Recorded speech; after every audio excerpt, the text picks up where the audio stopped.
to battle. Wait, no,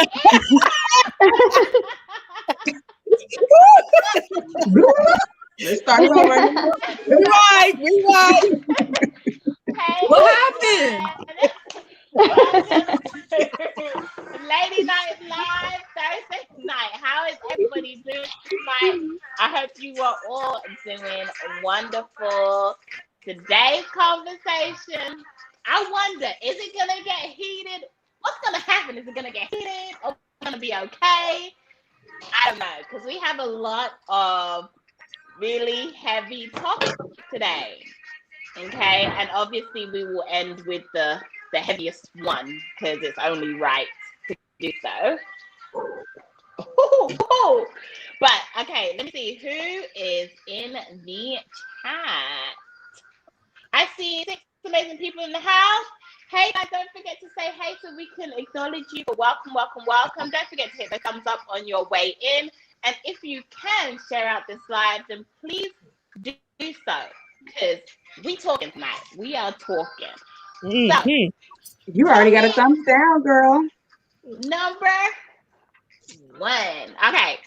We are going to revisit Miss Sharon Osborne. For those of you that have been sleeping under a rock, Miss Osborne was recently fired from the talk.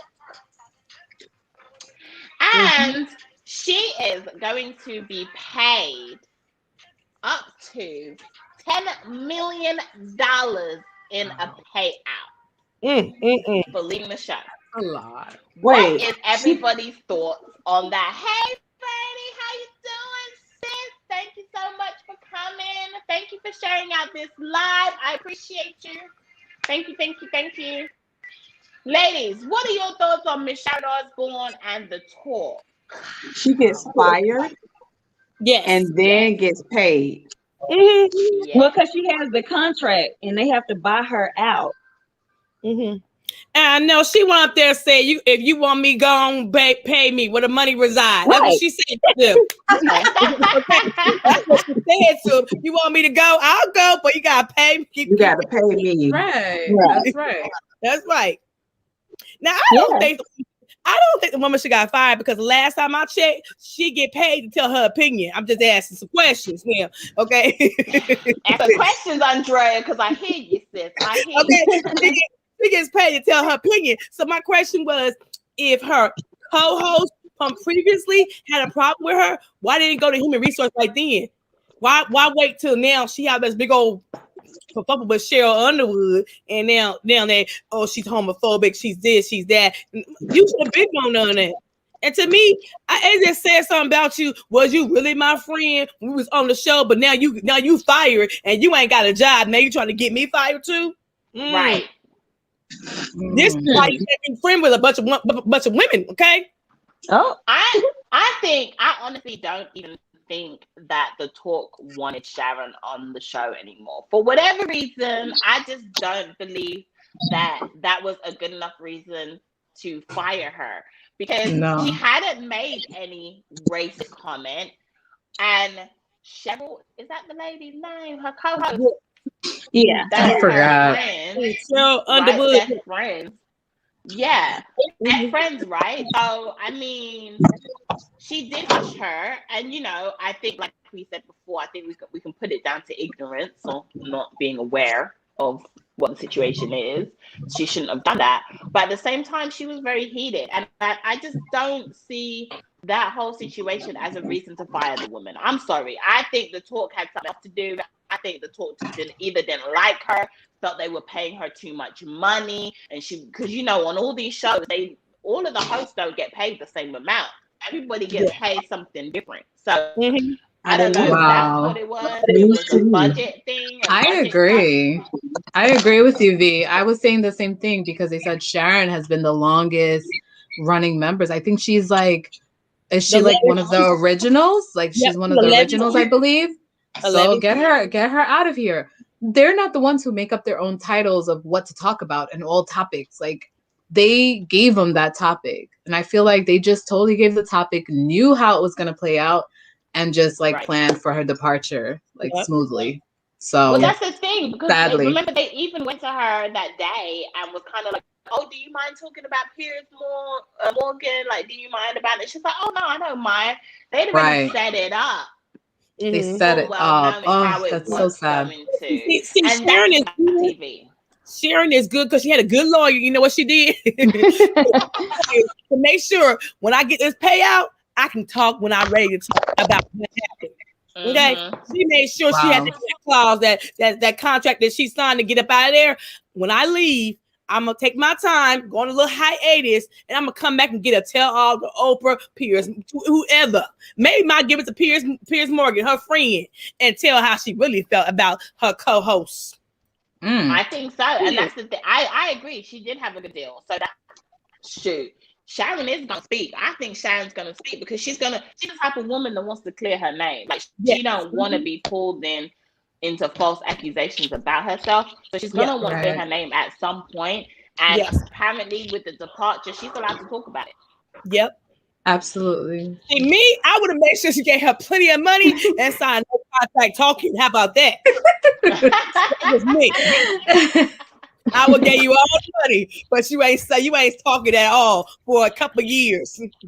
But I mean, I still think $10 million is a lot of money. I mean, I know they said up to $10 million, but shoot, if I was her, I'm taking you for the whole 10, straight up. You want to get rid of me, you gonna pay the whole 10. That's a lot of money. What could I do with $10 million? But she would have made that had she carried out her contract. She would have made that. So. You know, that's why they have to compensate her. Yeah. But they have word about them replacing her. Well, now I can sit at home and chill and watch y'all act a damn fool. How about that? Right. And that's probably exactly how she feels, and that's exactly what she's thinking. That's what I think, anyway. Me too. To be honest. So I guess we'll see what happens with Miss Sharon Osborne. But you know, I'm saying I'm rooting for her. I think girl, where the money reside? Where the money? Where the money reside? Go get your money. Right. Okay, so recently as well, there's become big news, and obviously, Miss Niecy Nash also was sitting down on the red table with Jada Pickett-Smith and family. I think it was this week or last week's show. I can't remember, but it's the most recent show. It haven't aired yet. They ain't. I watched it. You watched it? Oh, I didn't see it yet. Okay. Yeah, okay. I think it aired. Recently. Yeah. It aired like in the last couple of days or whatever. But I saw it last 3 days night. ago. But basically, Niecy Nash, for those of you that don't know, is a comedian, actress, big personality, beautiful black lady. You listen to her speak. She's so inspiring and she's very vivacious. She's hilarious. Kindred spirit. You just can't help but be attracted to her, right? She recently came out and has now married a woman. She's married 2 men. She's been married in the past twice, 2 men before. She claims that she was never ever attracted to women at all before, and now she has a whole husband. You want to be on camera? Her. I'm an avatar. I'm the only one. She calls him her husband. Right, her husband. Thank you, real mama, for sharing me out. Her husband. Her husband. Oh, Vern said she doesn't think she told the truth. Ooh, Vern's. She didn't. I'm Vern. I'm confused too. I'm confused about Ooh, Vern. She didn't. I'm confused about Niecy. I'm just confused about Niecy Nash. I got questions. No, she had dated. She said she hasn't dated women, but her first girlfriend is out now to contest that. Oh, it's like this Derek guy, right? Like they're all coming out. Oh yeah. Now. So I guess 2021 is a year of exposure. Yes. You know what? 2020 was the year of entanglements. Yeah. So in 21, we're having entanglements and exposure. Right. There it is. Exactly. But that's crazy to me. Like I mean, I'm all like, for me, okay, so I am raised Christian, I'll say that. And I know how the church looks at these types of things, right? However, for my own personal experience, for my own personal thoughts and opinions on it, I think we have to just love on each other. And if somebody is happy and that's what they choose for their life, who are we to judge, number one? And number two, that's their life. They living it. I ain't living in their life. I ain't in their sheets. I ain't doing none of that. So as far as I'm concerned, if you're happy, I'm happy. And that's how I feel about that. So what do you feel like if she's lying about never dating a woman? Do you think she just forgot or she didn't consider it? Like, why would she lie though? Like, I guess that's what I'm like. Why would somebody lie about that? Like, why would they say like, oh, this person is the first woman I've ever been with, when they know, like, what would be the reason behind lying? She was a first lady. Okay, so her first marriage, she was the first lady of a whole damn church. She done married a pastor. Oh, so you think that she wanted to she wanted to like cover her past because of her Christian, like, maybe. But and actually that makes sense. Come out, so. After her marriage or before her marriage? It was a high school. It was like a younger, like I believe it was high school or college relationship. Oh. Why lie though? Because a lot of people I'm with you, Shanita. Like, I'm not. It doesn't make sense to me. Like, why would she still lie about being with a woman? I mean, that if it happened, it just happened. And she's obviously out of the church now. So, what difference does it make if she says that she was with a woman?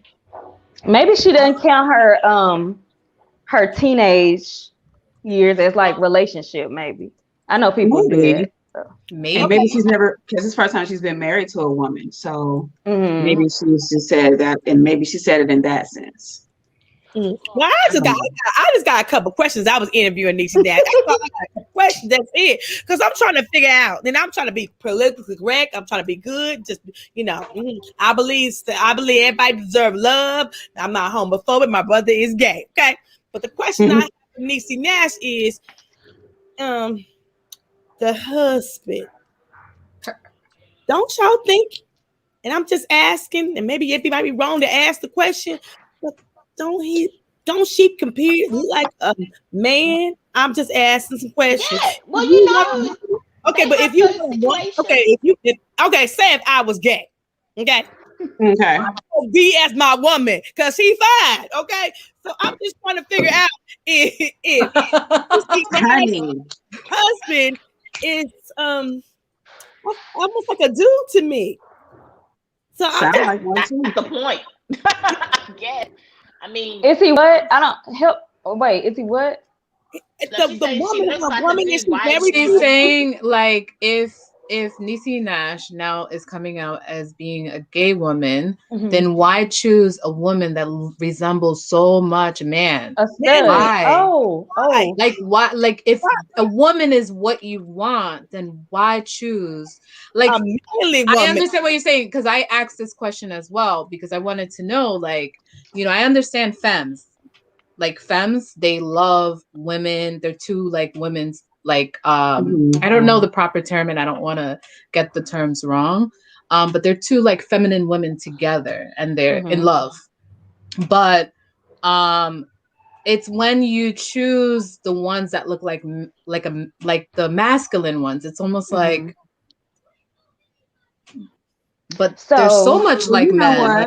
I don't know. I don't understand it. So please educate me. Go ahead, Nita. I need to learn now. Okay, I'm gonna learn his night. Okay. Well, I kind of understand it because if I were to get with a woman who looks like a man, and especially since I've been married to a man twice, it's pretty much all I know. So I would get a lot of the masculine energy from the man, but I would still get the resemblance and features and stuff from a woman. So.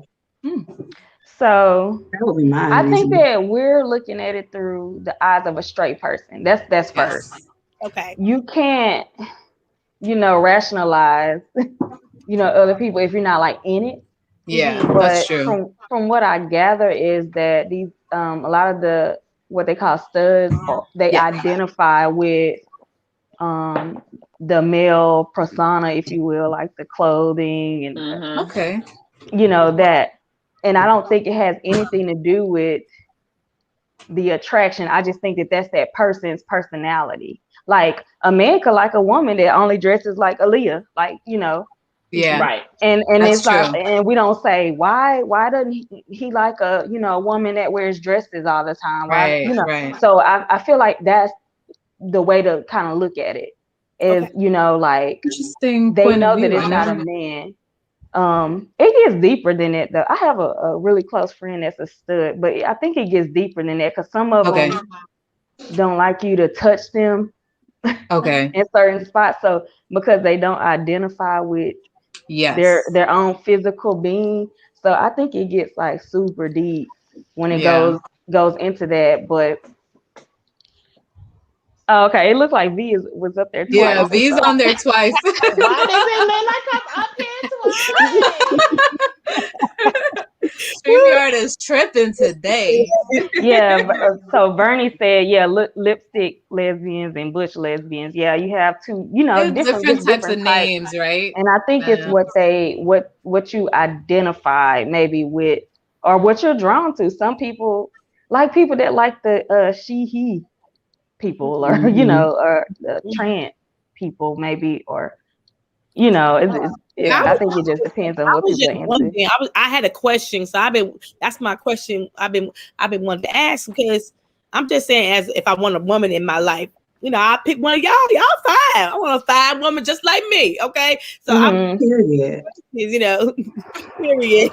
But some of them don't like. I don't know why they don't like, you know, feminine women. Some of them, I know that the one that my friend dates is she wants to be the girl, the only feminine energy around, but she doesn't like men for whatever reason. So I like how you explained it, Nick, a lot. Like, it's true. Like, we're looking at it now that you said that, I'm like, it's so true. Like, I can only look at it from a straight woman's point of view, looking in. But maybe if I was in it, I would understand it a little bit more. So yeah, that's really something. Yeah, I think it's just what they're attracted to. Like, I think it's just a preference. Yeah. And if you think about it, like if you're going from being straight, right? So you're used to being with the opposite sex, and then you meet someone that you bond with, that you end up falling in love with or whatever. Sometimes I think that's an easier transition than for the people that are shocked by it. You know, I think it's just an easier transition for them too. But I feel like why now? And sometimes they want a dominant. No? Yeah. You mean why now she did this? Like at her age? Yeah, because like normally people who are gay, like always, you know, they don't just show up in their 40s and 50s like. Well, you know what she said was her and that girl, I mean her wife, her Lord have mercy, Jesus. Her wife, they've been friends for almost 4 years. And what she said was she looked at her different. Yeah. She was never friends with her husband. But you know what? I was trying to figure out Niecy Nash a little bit, and I was like, But after I listened to her story, after I listened to the wife, I'm trying to. I get where she's at. She had a different level in her life, and now kids are grown.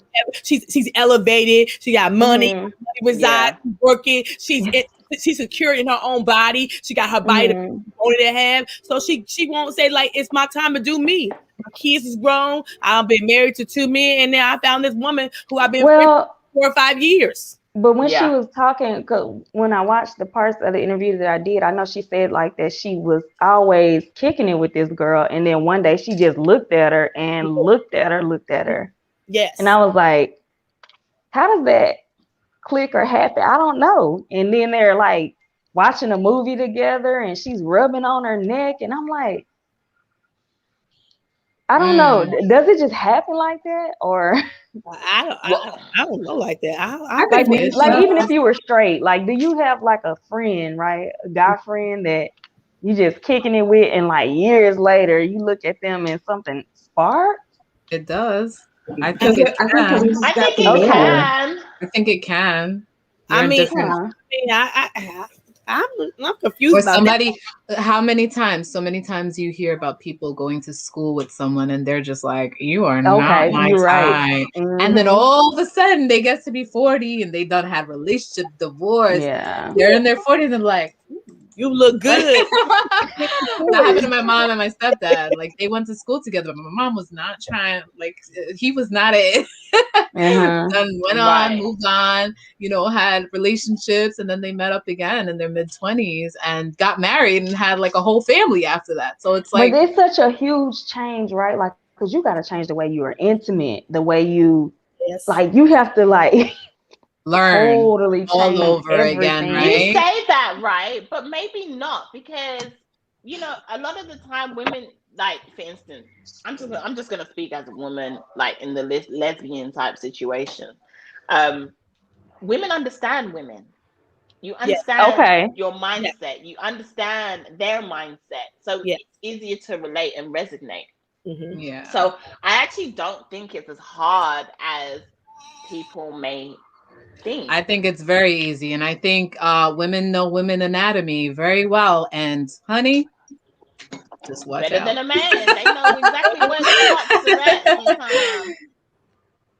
sometimes. Miss T said, "Who's rubbing on Miss Nash neck?" No, Miss Torian, it's the she for rubbed me, on though, her friend, me, her wife. I was gonna say, for me, there's something about a black man. I'm sorry, like I just love black men. Like they're for me. I love you know, my husband, he is for me. I'm an equal opportunity. I love it. If you're fine, you're just fine. You could be Charlie Hunnam, you could be Denzel Washington. You just got to be fine. That's all. Okay. The TikTok guy over there in British, he is fine. And he a white boy, but he is fine. Okay. Scotty. White chocolate? White chocolate with the tattoos. Nobody was fine, because that's fine right there to me. He is. He is. I like that video you did with him, Shanita. You killed that. If you guys are not following Shanita's TikTok, y'all are missing out. Yeah, Niecy, same name. Follow. Shanita, right? And Vee's. Follow Vee TikTok as well. Everybody's on TikTok. Right. Follow on TikTok. But shoot, now I will say. Yeah. And he asked, what do you ladies say about the switch hitter? Bisexual then? How do y'all think they look at the opposite bisexual sex? Piggybacking off Miss Nick's explanation. Oh, I call bisexual people liquid. That's what me and my husband call them. Liquid. Fluid, liquid. It's just like, if you're giving me the liquid and you're giving me the pleasure, then I'm with it. So they don't really, it's not so much like you're a male, so I'm with you. You're a female, I'm with you. It's just where the pleasure resides, okay? Where the pleasure resides, that's where they're gonna go. I have a question to you ladies. Sorry, because like it just came to me as Robin was talking. The question is, so do you feel that people that participate in, say, threesomes are bisexual? Yes. Well, it depends. It's you know, I'm talking to my friend, and the comment that I was like, I feel like everybody love, okay, just being there, everybody love, but it's funny to me how he is, he, she, whatever you want to say, he thinks that women should serve him only, but if the women are kicking it with each other, there's something wrong with that. What y'all think? I don't know. Men always want to say that it's different for men than it is for women. Gay, right? You know what I'm saying? Right. To answer Vee's question, I wouldn't say that I am bisexual. I'm gonna put myself out there. Me too. I was gonna say me too. So that's why I was like, yeah, I've had experiences. I've had experiences, and it was just that It wasn't no like, oh my God, I just love women now and it's just my thing. It was just that, an experience. So I wouldn't say, or maybe even it was curiosity. Maybe that's what it was, just to see what it was like. But it's not for me. But I'm not. I can't say. I can't say that I would be with a woman. I mean, women really don't do it for me. I guess that's what I found out once I had my experiences. So yeah, that's the thing. I think that's what makes you bisexual. If you're attracted, to someone in that way, I feel like that makes you bisexual, and that's okay. You can lean more to one side or the other, but I don't know. But there are people that have threesomes, say like husband and wives, that the wife will have like threesomes, but they won't do it like outside of that, and it's like a thing to please the man. So I don't know if that would be considered, but I'm like if you're attracted, especially sexually attracted to a female, and at some point, then you're damn bisexual, and that's that. But that doesn't mean you have to run off into the sunset with another woman, or whatever. I like to say bi-curious, because that's the thing too, right? I had a friend that he was bisexual. Oh shoot. I had a friend that he was bisexual, and whenever I meet someone who's like bisexual, I always ask them, okay, so if you had to choose who you would be with for the rest of your life, who would you choose? So this particular friend, I asked him, we used to work together like over 10 years ago, over 12 years ago. And I said, like, you like both women and men, but if you had to choose who you would want to be with for the rest of your life. And he said he wanted to be with a man for the rest of his life, but he likes women too. So I was like, okay, so there's like, he was explaining there's like levels of it, I guess. So that's the only way that I can understand it, that there's levels and there's this much, but Interesting. So to me, I always thought, let's be honest, people just greedy. They want both. That's true. They want both. That's why. Sometimes they do. Shoot. Yeah. So that's me.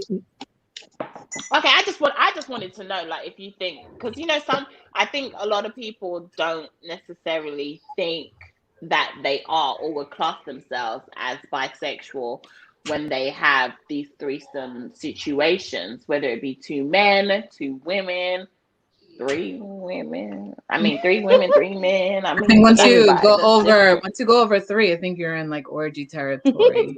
I think orgy, swingers, all of the above.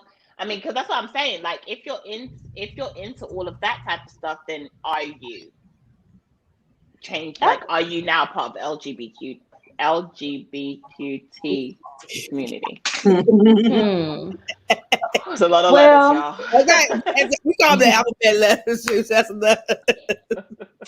I mean, I feel like you are considered a part of it now, whether you're one of those people that are marching and holding signs and whatever.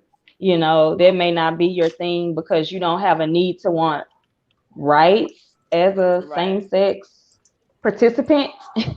But I feel like you're still part of. I don't know. I call a thing all the time. So if you're doing that and it's the same person, like by definition, then to me that's you like both sexes. You get pleasure from both sexes. You're bisexual at that point. Yes. Yeah. Yeah. Okay. Well, you know what I did find interesting though about that interview? So moving it along a little bit away from Niecy Nash, although this was the interview, and this didn't shock me, right? But Willow apparently had told Jada that if her and Will didn't make it for whatever reason, she believes her mother would be with a woman. And Jada was like, really? Oh, okay. Like, Jada never really thought about it, right? Willow has said that she also has had some experiences where she found women attractive. She's never gone the whole way or explored it or whatever, but she said that she has she has had feelings or thoughts of women in that manner.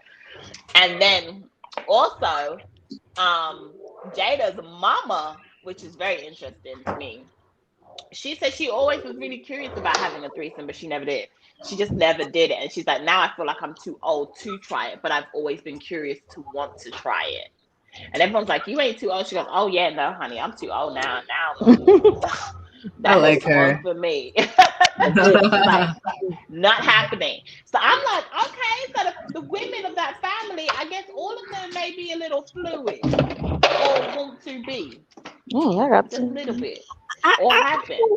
I listened to that interview and I found myself, maybe I'm from a little old school, I don't know, but I felt like when grown folks is talking, kids are supposed to be in the room, and maybe I'm just a little old fashioned. I felt like it's inappropriate for the daughter to be at that table.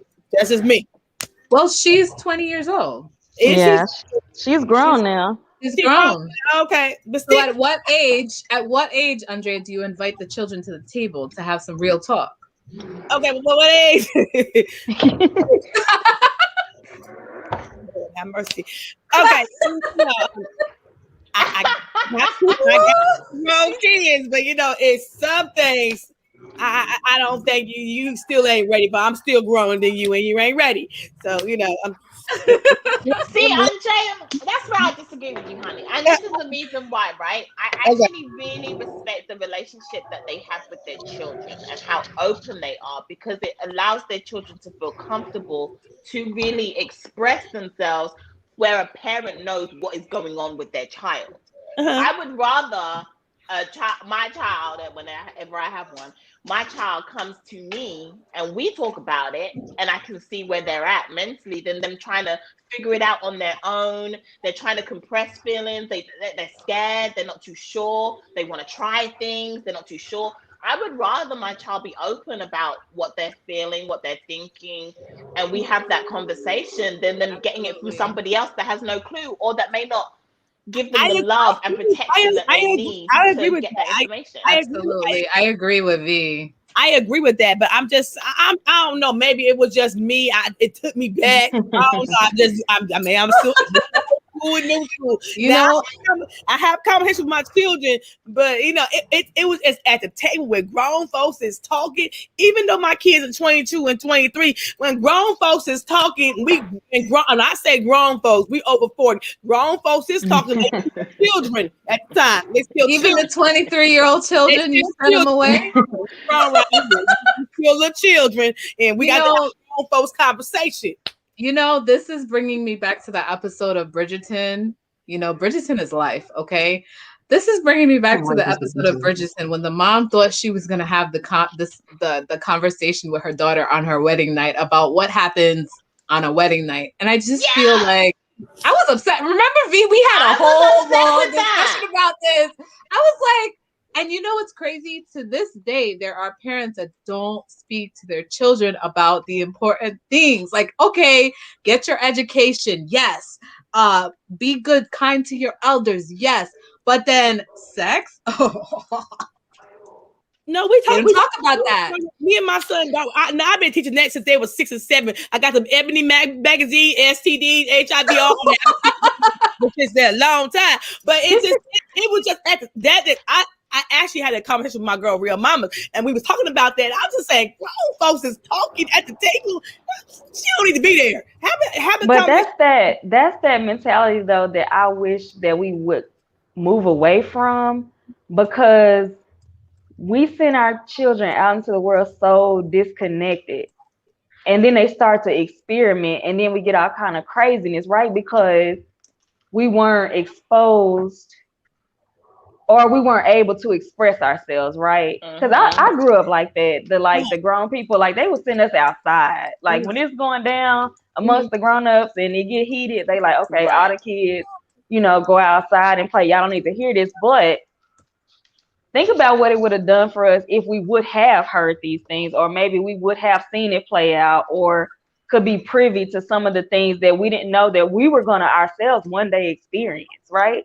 Mm-hmm. But if the door is closed on us and we can't see anything or hear anything, then we're left to kind of sort through it on our own, and we have no kind of connection to it because it's foreign to us, and then we shut down. I think that makes us, as a race, I think we always do that to our kids. I feel like it's like holding us back or suppressing us. But like Andrea, like you say, you talk to at least you found a way around it, right?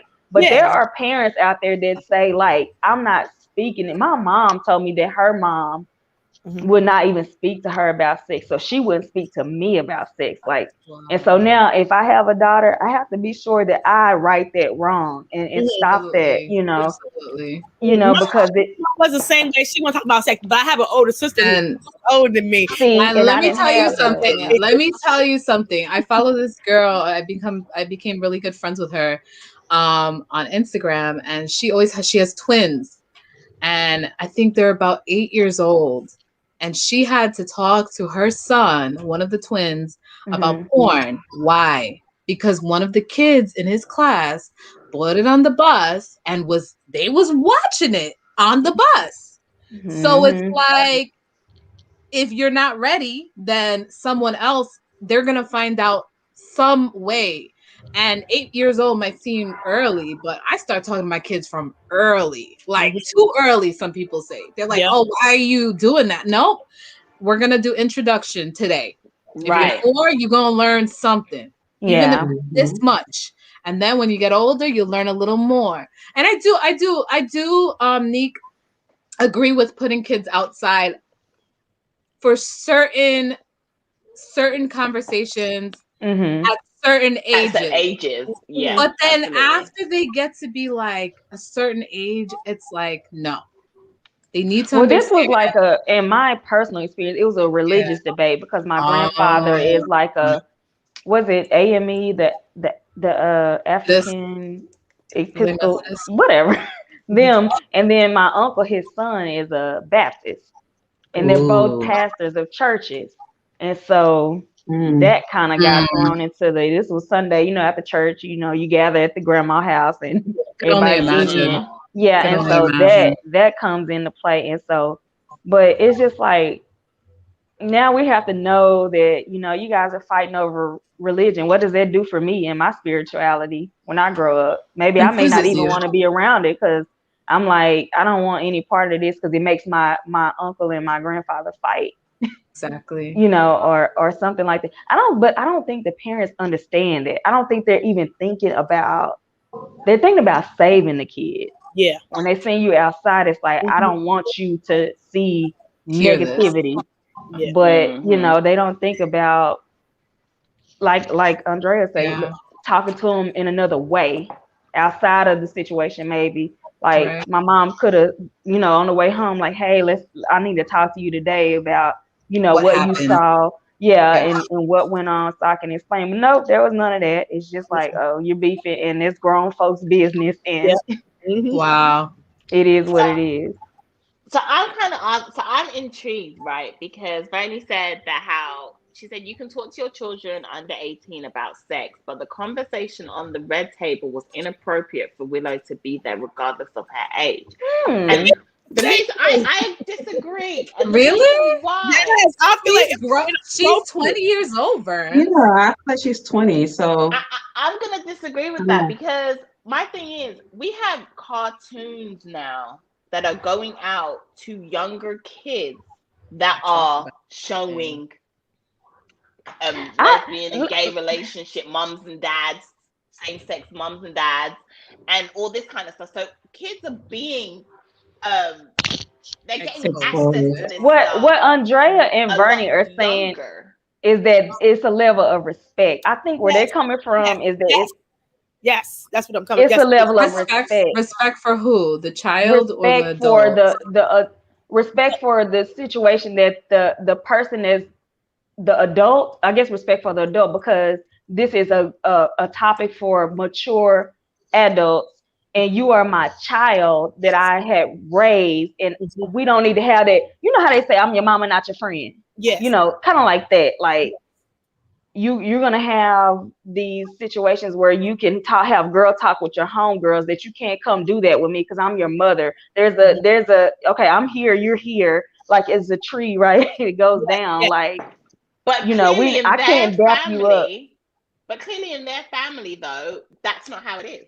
Right. They don't have They've that. always they had don't this. feel like right. she's encroaching on this is adult time. You don't need to be a exactly. part of it. So I think it depends on the person's family, the way their family dynamic, I think. Yeah. And I think if you're gonna be the parent that needs that level of respect, because it is a way to muddy the waters. I'm gonna be honest with you. The more open and honest you are with your kids, there's no identifying line there that I'm the parent, you're the child. You know, at that point, I have to tell my daughter, hey, check this out. My name is Andrea Lynch, your mama, not your friend. Like, hey, girl, check this out. The mama, not the friend. So that's why I said, Willow, at that table, man, you don't need to be there. This grown folks, this real grown folks conversation. That's interesting. Me and my mom have become, since I've stepped over into motherhood, and I became a mom at 18. So since I've joined the motherhood crew, like, I would say that every year we become more and more closer as friends rather than, you know, mother-daughter. But like, there's still a line that doesn't need to be said. I don't need to be told that she's my mother because she's my mother. You know, and I would never step over that line, but our relationship has been developing as I'm like 35 now, going on 36, and she's like, you know, 50 something, like where that gap is like, I don't know, like we're becoming friends. So I guess, are you saying like you can never become friends with your child? I could be friends with my child, but this is a funny thing about it, because my mother and me is in the distance, and I remember going home. I had a halter dress on. I go over there, she throw a towel over me and all this other kind of stuff. How old were you? 36 years old. She threw a towel over me. I'm grown, and then I said I'm going on vacation. I'm gonna meet some friends. She was like, "What you doing? What you going to do?" I said, "Mama, you know what? This is that mess. I'm going to have sex there." You know, I'm tired. You know, we need to have a real conversation. This is that mess. And she was like, "Andrea, that was a little too much information." Oh, Verns, you are funny. She is funny, Verns. You know, I'm just saying, you know, sometimes my mom is that level. She want to keep that level of respect. And I'm not saying, don't get me wrong, I have deep conversations with my daughter. You know, I know about a boyfriend. I know all that drama going on. I know all that. We have a conversation. But at the same time, I did think, as a mature Niecy Nash, the mother, the grandmama, that's grown folks' conversation. Not for 20-year-olds. That's it. I don't know. I'm kind of in between. I feel like for their relationship, like Nick was saying, the family dynamic, that's just how they are as a family unit, whether we think what they should do or not. That's just how they choose to raise their children. Their children are, they're pretty much open to anything, and they kind of live this free spirited lifestyle. I don't condemn it. I don't know if I would be that open with mine. I am. I'm open. I'm really open with my children. Like, I tell them everything, because the internet is telling them everything. I can't be in control of every single thing they watch. I can't be around them every time they turn on the laptop or their phones or TVs to see what they're looking at. Like, I'm just not there 24/7, hovering over them watching. So if the internet and social media is telling them everything, then let me tell them everything too. Now, as far as conversations go, my children are always around. And not to say that I don't tell them to go sit down somewhere or whatever. I'll either like leave and go to a separate room if I feel the conversation is going to get too deep for them to hear. But half the stuff that I say, they're already hearing it on the internet. So what's the purpose of telling them to go somewhere or get out my business or get out my mouth? Right. Whether they hear it from me or the internet, it's still going to be heard. You know what I mean? So, but see, back in the day, they didn't have the internet. We, so I think no, we didn't. I think it's That's just totally different. Towards the end, we had the internet. Well, Right. we had internet, but growing up, we had grown folks' business. Yeah, we had cable. That's what my mom. I have a question for you guys, though. Something we had cable, and Cinemax came on late at night, and that's when we stayed up late at night and watched Skinemax and HBO. I have a question that just popped in my head when Shanita was talking. So when you're watching a movie or a show with your kids or with children that are young or a certain age and a certain scene comes on the TV, what do? Do you send them away? Do you switch the channel, or do you let them continue watching with you? It depends on what it is. Like a sex scene starts coming up, like Bridgerton, like the sex scene starts coming out. My 10-year-old you know what?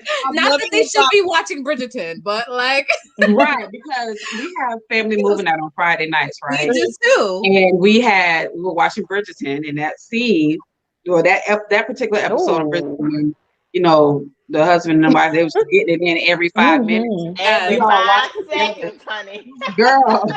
But every time as you do when you first get married, I had to tell them, because especially during that scene, they kept looking. So I'm like, they kept. So it would be kind of foolish for me to be like, all right, go out until we come back. Okay, go out until back and forth. I just look up your head or do something. But they did this. That's what I used to do. But my mom would be like, "Don't look." I'd be like, so you what did you do, Nita? Nita, you made them cover their eyes, or what? I didn't hear you. I made them just close their eyes and and you shut them tight. Don't you look. Cover your ears. Look. But I'm looking back like, are you looking at this? Are you looking at this? I'm not looking.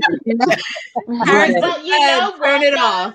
Harrison said turn it off. Strange is that even to this day, I'm grown as hell. If my mom is sitting next to me and something like that comes on TV, I feel super uncomfortable. Like I don't want to watch this with my mother next to me, right? Like I can't, I literally turn my head or look up. Try to look awkward, like, oh God. Look, Harrison says turn it off, they can hear it. But I let mine watch. How old? He is 9 and he's watching. See, they're watching everything else. That's the thing. Even if they're not watching it in your presence, they still seeing it. The one thing is I'm trying not to create what Vee just spoke about, that weird dynamic, or that I'm trying not to have that aura around us if something like that presents itself. So I did tell him though, like one day, because he's like, right now, but I'm like, no, one day, you'll have these feelings, or one day you'll have this experience and you're not going to feel the same way. I'm going to try my best to keep it real up in this house. Really real. So, because I don't need anybody out there confused in this crazy ass world outside my door, I ain't gonna lie. I let my little one, she 10, we be chilling, we be watching. I let her watch Love and Hip Hop like I do. Okay. So when they start fighting, I was like, close your eyes. It's spicy. You can't see this. When they throw the glass, I'm like, it's spicy. But I let her watch it because I'm like, look, you already seeing it online, so let's show you what it is. And I was like, see, Miss Andrea don't do that. But let me tell you, if somebody cross me the wrong way, I might throw a drink. I don't know. But I can't, I'm a good Christian woman. I was like, I'm a good Christian woman, girl. See me laughing. Yeah. Nick, Harrison is yelling at you. He's yelling. He was like, Nick! What? Yes, he's watching. I think he's gonna watch. Niecy 813 made a good point. She was like, I respect my mom, and she was not my friend, but sometimes there were things I wanted to ask her and not my friends, but she drew a strict line in the sand, right? So I had a good relationship with my mom and my dad and whatever, but they've always been like my mom and my dad, right? Now, as I'm older, I can speak to my mom more about things that I want to speak to her about as an adult, right? But when I was younger, I didn't feel like I had that connection that I have now with my mom. But it's not that I didn't have a connection to her. I did, but I just had a connection that she was my mom. So I respect that. You know what I mean? We didn't have that friendship type situation. Now it's like my mom is my best friend, right? It's different as you get older.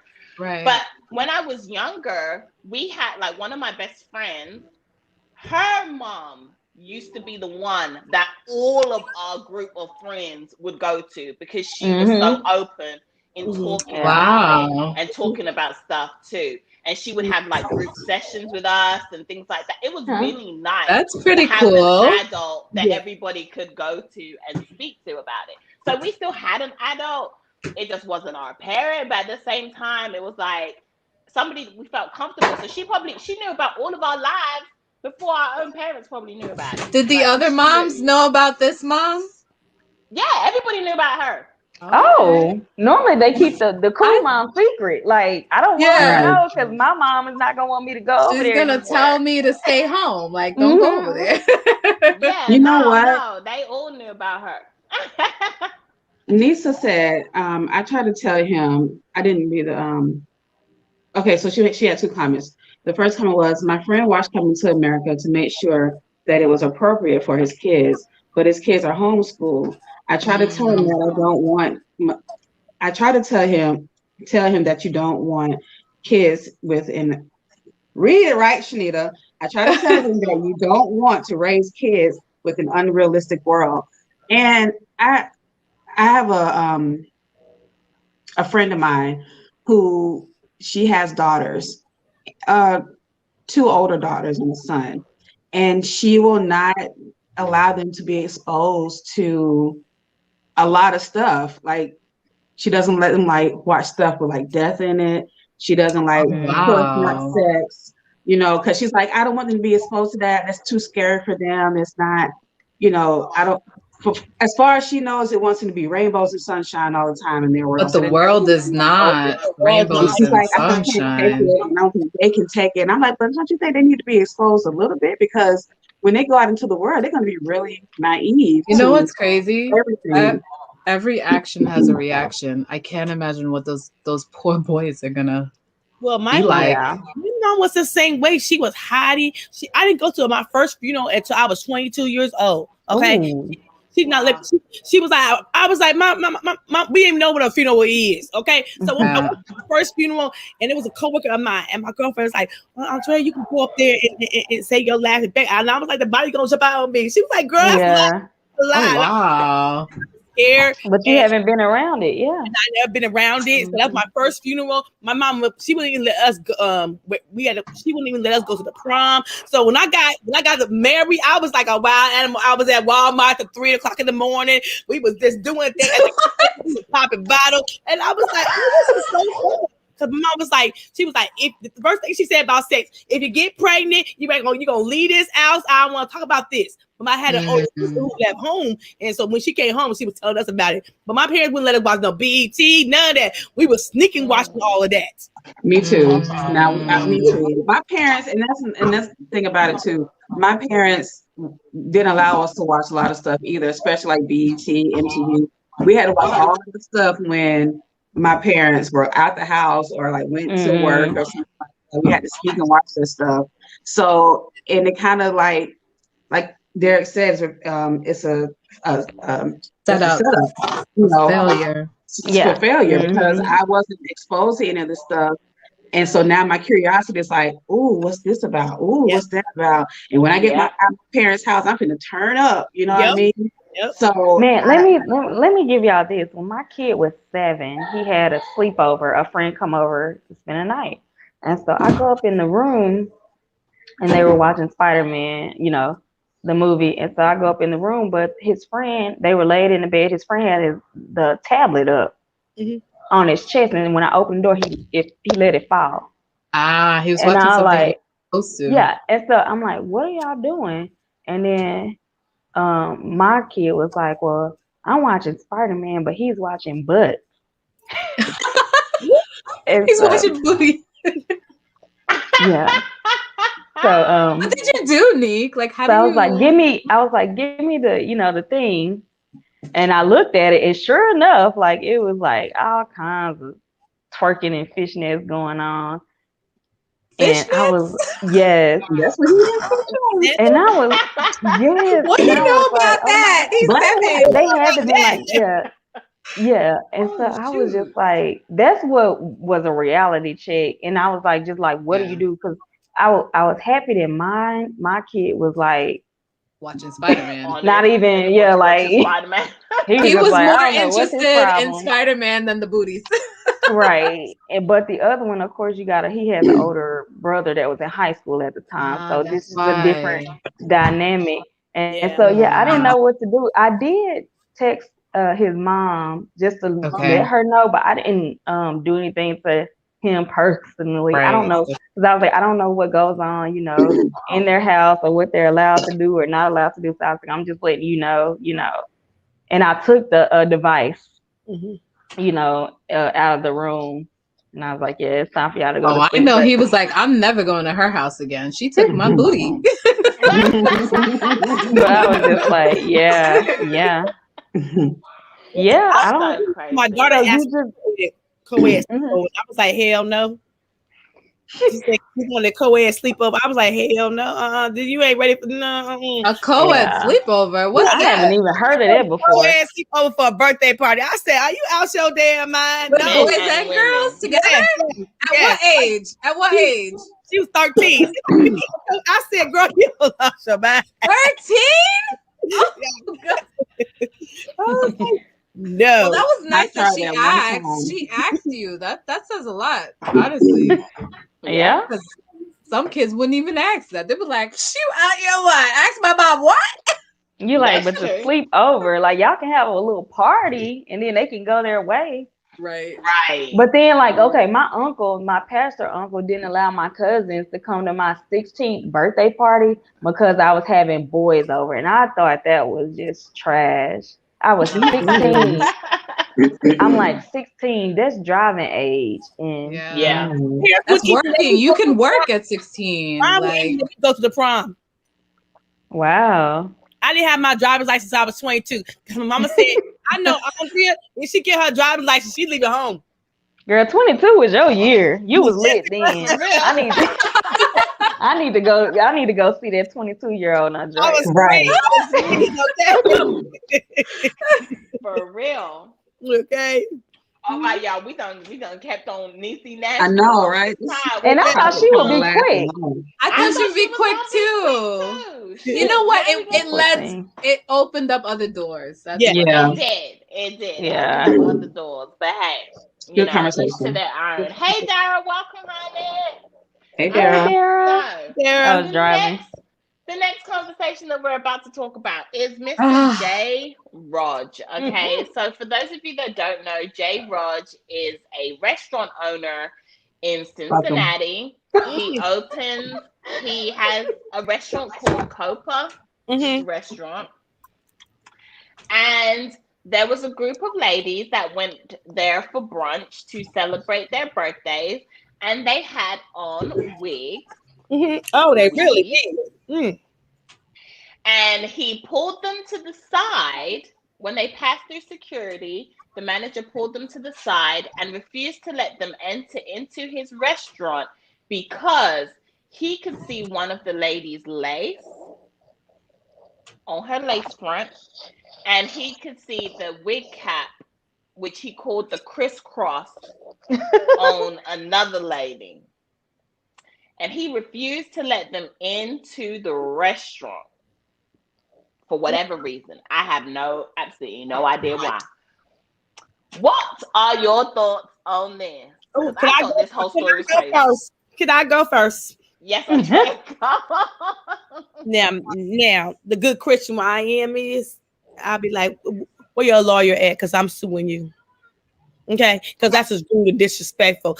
I thought this would be a nice establishing Black restaurant, and now we turn away Black sisters. What I was told is she had sisters come out of town. They was all getting together, gonna have a party, and you turn away over some hair? Really? Okay.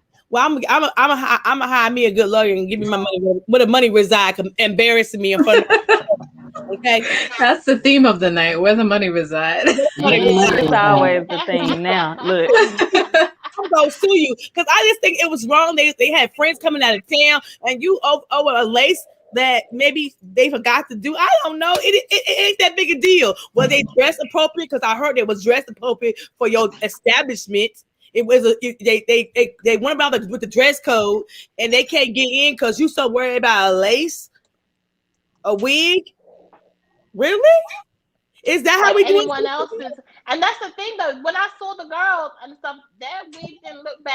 I mean, it looked good. I mean, good to me. I think it's something else. I think he got a personal issue with black women. Yes, no, this image with because he wants his restaurant to look a certain way, and he's, I guess, from the outside looking, I don't really know. I don't know him at all, but it just seems like he's more concerned about what it looks like and what his establishment looks like and what type of people he wants the people to, well, the type of customers he wants to have and the type of look that he's going for. So when people come in there, everybody's looking like nice and put together and ghetto. Which is cool. I guess, do you, but it just really sounds a lot conceited to me. Yes, me too. And I don't know if I would want to go to this restaurant. It's embarrassing to the girls because they got their friends coming into this party, and then they can't even get to the party. People don't spend money to come out of town. You gonna pay for all that? Okay, but let me insert this. Okay, go ahead. In the world, because that's his restaurant. We're gonna go back to the Dallas. What was it? Twerking. The twerking. This These is what are I'm reminded of. People's restaurants, and they have the right to refuse service to anyone. You see these signs up in anybody's establishment. So if that his thing, that's his right as a business owner to refuse service to anyone. I got turned around at Gloria's because my husband had on some polo boots, and we were we're trying to get soap, but you move on. You take your business elsewhere and you move on. I'm glad that they made it public. That way that other people, it could affect his bottom line, his net revenue or whatever. But that's still his right to not, you invite who you want into your establishment. Unfortunately, you see that at these clubs, like you go out to Vegas and all that, they holding the line, for the real cute little teeny bopper looking chicks to go in front of everybody, and you got to stand there and look. That's life. But as long as we stop patronizing these places, and giving our money to them, then they'll learn a lesson, that you need to be more receptive. But like Nita was saying, maybe he had a certain look he was going for, and if you don't fit that look, go where you do fit. But come on now. Go where you fit. What? Come on now. What? I get dress code. I get you got the wrong shoes on. I don't get how. I mean, these girls were going out for a birthday celebration, so the hair was combed, and they look good on the TikTok video that they uploaded that day. Like their hair didn't look bad. He was doing too damn much. Yes, the hair. Yeah. Hair. But if he's trying to attract a certain type of clientele, and I'm gonna tell you this now, he's not the only one that feels that way about hair. Y'all done had several round and round we goes about hair, so we know that.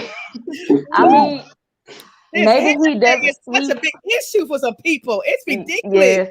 Yes. So maybe he wanted, a look. Maybe he was going for a certain type of look, and they just didn't have it. Okay, so my thing is this: would you do this here? If I had a restaurant, would I do this for my mother, my sister, or my cousins coming out of town? So to me, respect is respect. The women look nice, and if you feel some type of way, it's a way to say something. It's a way to do something. But to turn the girls away who coming out of town and having this party, they spend money flying in. I got a problem with a brother doing that to them. Yeah, I think it's not right, but it's his privilege. That's his business. Yeah, that's his business, so he can do that. Like he didn't tell y'all to bring y'all up here. Like he didn't tell y'all to do that. So, and if you can't get in, go. If you want to get in that bag, go fix the wig, go cut the lace, and then come back. Like you know, because Wouldn't you go back. want to. I mean, but if they want to, you know, you want to get in or whatever, I don't know. But and maybe he wants people just to like do better. I don't know. Maybe he's thinking like, I don't want people with. I wouldn't be able to pay attention, me myself, that closely to people's necks and things like that. But that's me. That's me. Maybe that's a thing that gets him, right? And maybe he's like, I don't want to see that shit around my establishment, you know. And he may feel like Black women don't take enough time or whatever effort into doing this or that, and maybe he hears conversations. Who knows what birthed this whole belief he has? But I think that we need to just stop trying to patronize people, you know, with these kind of rules. That way they can become more lax. Now in Houston, like you don't have that down south, but up in Dallas, just 4 hours away, they will do that to you. You seen it with the True Kitchen. They will do that. That's a thing. Yeah, that's crazy. That is a thing. My own husband, a man. It's not just women. Like men, polo boots. It's cold outside. Wow. And they let us stand out there, and then they're like, no polo boots, no Jordans was on the sign at Gloria's. And so, like, you know, that's intense. That is so. Maybe I'm more understanding. They may as well put a it, sign up that say no Black people. Black people. I was just gonna say, maybe it's no Black people need wigs. How about that? Just do that, then. Right. No Black. But you know what? But what can we do? We can't. What, we gonna fight them so we can go in and spend money, or we gonna pack up, take our ball, go home, go somewhere where we can be much appreciated, and we're good. We're good. Yeah. We're good. I think it's sad, and I just think he was nitpicking for no damn reason. He was. To that Black. He knows what wigs look like. He knows what weave look like. He's down for. That was stupid. I'm sorry. I don't care what no one tells me. Restaurant owner or not. That was just dumb. That was dumb. I wonder if a white person had on a wig and you could see theirs. What would he say? He wouldn't expect that. He wouldn't expect a white person to have on a wig. He wouldn't even look at their forehead. He wouldn't even look at it because usually it's expected that a white person has that kind of hair. Right, because I bet you any money if Kim from Housewives of Atlanta showed up in his restaurant, he would let her come in and her wigs look awful majority of the time. That wig off her head, halfway off. That would be a different thing. That's status. He should have had someone come tell the women though. If they would have pleaded to him like, "Hey, we came from out of town. What can we do, you know, to make this better?" We didn't know. And he could have probably had like a woman like let them know like, "Hey, you know, I could take you to the back, help you out or whatever, just so you're more presentable." I didn't really see. I wish I would have saw how they were at the door, but I really think he was being petty. I really do. I think that he just didn't want that type of clientele. I think he was maybe expecting some kind of high roller Cincinnati Bengal to come around, and I feel like he thought it was ghetto. I feel like he thought it was ghetto. I think it was more than the hair. So I think it was too much of this, too much legs, maybe. He probably was expecting some well-off, some high-value patrons. Yep. To come through, and he probably didn't want them to see the kind of crowd. People judge you and your establishment off of the crowd, so they're like, "Oh, the women here are not dimes. I gotta go across the street to whatever because you don't have." So maybe he had that going on, or you know, I don't know, but it's still no reason to me. Like I wouldn't care what people do or wear. Like I don't even think. But we're judgmental like that too. Come on, ladies, be honest. When you going out to these clubs and you see these dudes in these hats and jerseys and you like, oh, he didn't even get dressed up or something. You know what I mean? So you're right. I'm like, it could be turned around on us too. I think that can't put a little tie on. You know, it's a little right. But you in business. You want to make money or you don't want to make money.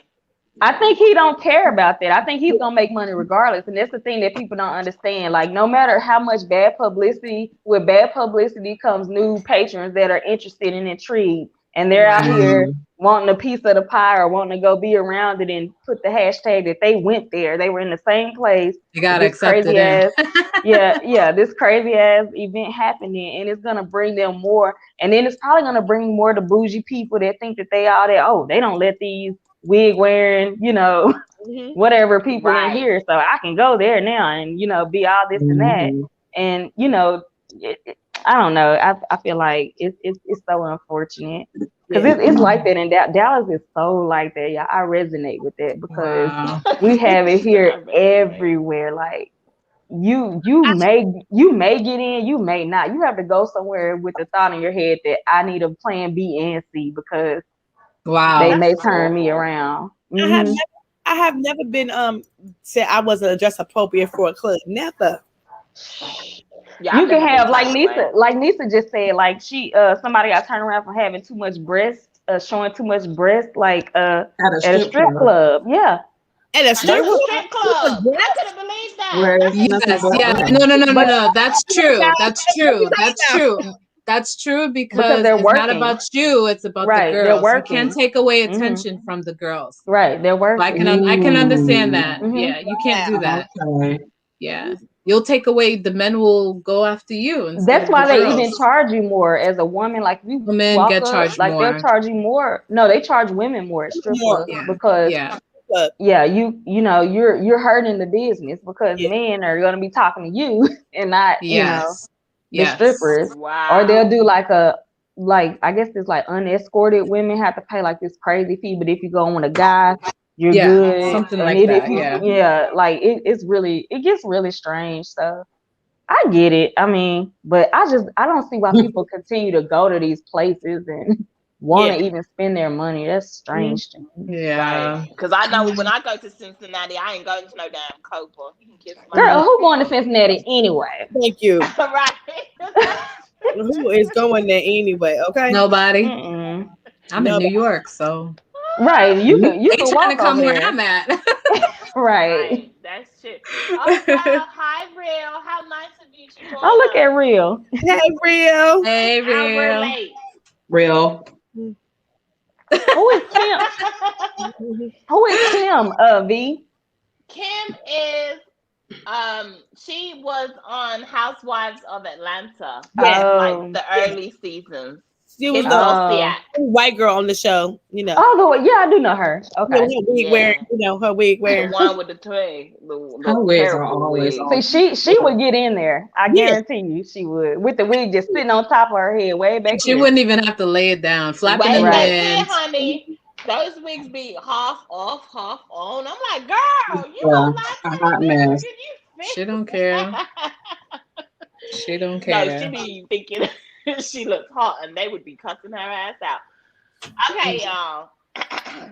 We have made it to the final topic of the evening. Where's that sage? I'm about to get it out right now. Everybody ready for the last topic? Yes, we are. Okay, everyone. So here we go. This week has been the first week. I believe it looks like it's going to go into next week. I don't know how heavy into next week, but it's definitely rolling. But this was the first week of shoving. What's his name? I don't even care to hear whatever the man's name is. But basically, the officer that was kneeling on George Floyd's neck, it is his trial. I finally found his charges today. Because I was like, I don't remember what he was charged with. So he has been charged with second degree murder and 2 counts of manslaughter. 2 counts of manslaughter and second degree murder. So that's 3 charges, that he is charged with. This week is his trial. It is still, they haven't finished yet. It is still going on. I don't know if anyone has seen it. Hi, John Harding. Welcome to the live stream. Don't forget to hit those thumbs up on your way in. This is the first week of the trial, and it has been heavy. I don't know how many of you in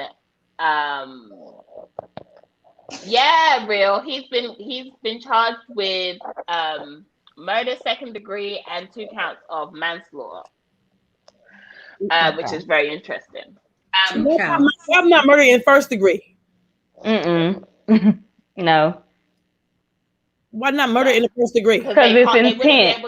Yeah, you gotta prove intent. You do not want. He had his foot on his neck for 9 minutes. How about that? Guys, don't be surprised. I'm telling you, right? So myself. So for those of you that don't know, myself and Neek, both work in the legal field. So, well, Neek used to, but she's been in there for a very long time. And the way it works is the prosecutors will go for the charge that they believe they can win. Mm-hmm. Okay, we know it was murder. We know someone lost their lives, but the way that the law is written up is that they can't prove. It's like he intentionally went out there to murder. Yeah, first degree is not gonna win. And he didn't. Yeah. He never intentionally went out. He didn't wake up and say, I'm gonna go kill George Floyd this morning. Today. Right. Yeah, they can't prove that. So that's why the charge is dropped. And that's what's so hard to explain. Vee and I had this conversation, if you don't mind, earlier. You know, because we both have that background. And so when you're knowledgeable about what law is and has written black and white loopholes and things like that, you're grateful that you have people that are cognizant about how the law moves and works. So I'm glad that the state did, in fact, I thought they would just do manslaughter. I didn't know they would even go for second degree, but second degree is much easier to prove because we don't want this man to walk. That's what we don't want. Mm-hmm. And so if you have to drop a charge, if you take your emotions out of it and look at it in black and white, let's drop the charge so he can get locked up. Okay. So let me ask this. What's first degree murder and what's second degree murder for people? It's the intent.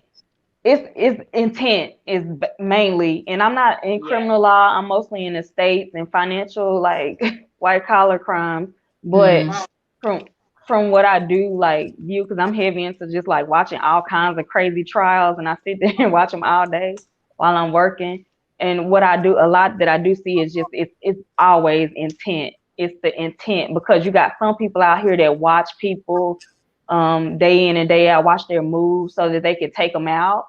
You know, you got, look at crimes of passion like Jodi Arias. I don't know if y'all know her. Yeah, she killed, and you see how people can walk, or the chick down in Florida, what's her name, that killed the baby? Casey Anthony. Yep. Yeah. So like you have to have the right charge on the table to make this thing work. Lose the case and they walk. Yeah. And that's why that's what happens with a lot of these cases, is that they don't have the right charge. Yeah. Right? And people get off. What's the penalty for the second degree? So I'm gonna read you guys the definitions so that everybody can understand. So in most states, first degree murder is defined as an unlawful killing that is both willful and premeditated, meaning that it was committed after planning or lying in wait for the victim. You know, for example, I stalked someone over a couple of days and I planned to murder them. So it is intentional murder. Like, this is what I mean to do, and I did it. Right. Okay. You planned that bad boy out and you went and killed him. You know, you prepared, you bought stuff, like you did it all. Right. Wow. Okay, but so let me get second degree for you. Okay. Guys. What you was gonna say, Andrea? But I was told that the cop and the George Floyd had beef. It had beef. So you still can't prove that in the first degree? No, because that's hearsay. Like you gotta be real careful with law. Like if there ain't no written proof, like they ain't got no text messages beefing back and forth, no Facebook posts, no nothing. That's just gonna be called what's hearsay. And it's gonna get thrown out, and it's just gonna look even worse. And I got a bombshell for y'all. Like once we get to the end, because this is not looking good. Okay. I knew it. I knew it. But let's look at second degree. Let's look at second degree. I was like, I'm be mad. Okay. I felt it. You ready for second degree? You ready for the definition? Okay, so second degree murder is genuinely either an unplanned intentional killing, reacting in the heat of the moment when angry, or a death caused by a reckless disregard for human life. So that's the charge. That's why. Okay. But when we don't study it and know it, right? Like you feel it's like throw the book at them, but that is the book. Second degree would be the book. I thought it would even be down to manslaughter, just because I don't even. So did I. I don't know. I'm worried about that second degree, V. I'm worried about that. What is a second? What's the penalty? But that's the thing. But they still have 2 other charges. So even if they drop the second degree, then manslaughter would come into play. Yeah, and he has 2 counts for that, right? But what's the sentence? Yeah. He only for he's got 2 counts of manslaughter. Yeah, 2 counts of manslaughter, 1 for murder. Well, thank you, Donnie, for our super chat. What's the prison? Oh, thank you. What's the prison term for second degree murder? What's the prison term? Yeah, I don't know what his prison term would be. Yeah, because it just depends what they've negotiated down to. Okay, what's the prison term for manslaughter? What's on the book for him? I don't know. I haven't seen his charges. Okay. So for manslaughter, a prison sentence of not more than 10 years, or so 10 years. Basically, what you're saying is, okay, if second degree murder is second, I'm getting this right now. Get it right, Andrea. Now he might get a sentence for 10 years while he took a life.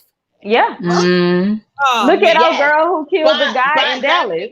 Don't forget it's stacked, right? So he's got 2 counts of manslaughter, not just 1. So it will be stacked, right? So if he's found guilty of both of those, that's 20 years, right? Well, no, that's if they say consecutive or concurrent. Yeah, consecutive concurrent, they're gonna be together. And then he also has the murder charge too. So yeah, I'm really hopeful that the jury comes out and they're as passionate as us civilians are about this situation. I really hope so. It's 6 white people, 4 black people. 4 black people. 2 alternate. Undisclosed race. So I don't. Is the jury sequestered? Are they standing in a hotel waiting for? Oh yeah, they always are. Yeah. Okay. Yeah, they always are. So what do y'all think about the trial? I guess how have you been watching it? I think V and I watch it for fun just because it's what we know to do. But I've been watching every day, all day. That's all that's on my TV. I have been watching it because I felt like this. If I watch it and then he get off, I'm ready to burn some shit down. I'm just being honest. You know, I'm ready to say let's burn some shit down. Just being honest. If he gets off, because I'm like, every time we got a black man who's been on video being murdered by a cop, they getting off. They get 5 or 6 years or they getting off. So I'm like this. I can't watch this one because I'm ready to get a match and let's burn some shit down. Well, okay. So this trial is very unique. Okay. Okay. And I'm going to explain why it's very unique. The difference in this trial that you don't see in a lot of these other trials is that there is crazy amounts of video evidence. Okay. Wow. You never get that. That's the first thing. You never get that. You may have 1 or 2, maybe 3 videos. That's it. They look like they got about 30 videos. Wow. It's a lot of video evidence from different angles, different people, right? Wow. And then at the same time, you have so many emergency services out there, all coming to the scene of the crime at different times, seeing different things, hearing different things, right? So that's another thing that's actually quite unique. That doesn't necessarily happen in the trials. Like they may show up, but they don't always get subpoenaed. These people, I mean, when I tell you the prosecution did their work on this case, they did. They really did. They put the work in. They have subpoenaed every damn person they could possibly find. But what's so sad is that in the legal field, it's so hard to prove things. It's so hard to prove things because it's not emotional. Because what they're gonna tell these jurors and feed them while they're away from their families, they take your phone, your TV, like you can read magazines. It's really strange. I don't know if y'all ever been like on a jury, like a high profile, like you're disconnected from the outside world for a number of weeks, right? And all you have is each other, and you can't even really talk to each other about the case because you don't want to sway the other person's opinion. It's just really your mind, what that does to your mental, you know. It's just very, very calculated and strange, right? But they try not to be a good jury. If your mind, you can't see because they want you to hear what's presented, make your decision off what's presented to you. So that's how the law works. You're hearing or not affected by any media or anything. Nobody else. And so you have a person that's been thrown into this situation, right? They're away from. Think about mothers away from their kids. Husbands away from their wives and vice versa. You know, people away from their sick grandparent that, you know, they're caring for, that they had to go find somebody. It's all this working against you. And so I feel like when you're in that room deliberating, you're trying to get out. So they get tired. I actually deal with jurors on a daily basis. We haven't this year because of COVID, but usually we deal with jurors all the time. And when a trial is going on for a long period of time, and this trial is extremely long. Yeah. Okay, for jurors, it's taxing. Jurors usually, because number one, they're not in the legal field. Number two, they're tired of hearing the legal jargon. Number three, they're like, okay, like, I could just make up my mind now. That's how they feel, honestly. They're just ready to go home and get off having to do this anymore. That's how they feel. That's how they think. Sometimes, you know, depending on the staff that they're given, so they have the sheriff or bailiff that's always with them a lot of the time. And depending on how that person's personality is, they can kind of make it more lively. Like, we have an amazing bailiff. He gets huge stars from our panels whenever we have them. But they kind of help to keep them engaged, keep their levels of energy up. This trial's hard, but it's also, it might not be so hard. They may be finding it interesting because they already know about the case. They've seen it on the news. They saw it last year when it happened on the news. Everybody's talking about it. So they already know a lot about this case. So they may be a bit more interested in it. But a lot of the time you lose jurors like after the third day. Okay. So Vee, did you watch that video that I sent you? Yeah. One of them? So you saw the beginning. Okay. So did anybody in the chat or on the panel see the kickoff? Kickoff. Because that's the bombshell. That's what's gonna. But Nick, even though I saw it, I still kind of disagree. Like, you do? Okay. Yeah, let's talk about that. Let's talk about that because we're on a separate. I'm glad we're on separate sides. Okay. What happened? Good. What happened? So what happened in the video? Yeah, it's the video of how it all kicked off, like how the beginning. How before he the two of them. Like Vee, you saw when I didn't. You saw him in the store. How you saw him like inebriated. So you see him in the so this is another thing, right? And I like the fact that we get to have this conversation because I feel like I'm able to help people understand the court system and kind of how it works, right? So the prosecution, everyone's probably wondering why the hell did the prosecution bring up the negative information in this case? But it's because they need to get ahead of it, right? They need the jurors to know we're not trying to hide anything. We're not hiding these facts from you. Right, this happened. It's life. Let's move on. Type situation. So we start with they bring in the cameras from the from the store that he was in with the counterfeit $20 bill. You can see that he is under the influence in that video.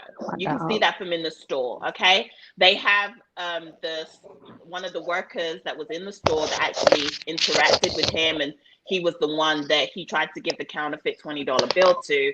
He came on the stand and he testified and he said, yeah, you know, I could tell he was under the influence when he came in. And, you know, they were like, did you have a conversation? He was like, yeah, I asked him if he played football. He told me he played basketball, you know, and he had a conversation with him. He's like, yeah, but, you know, nothing much.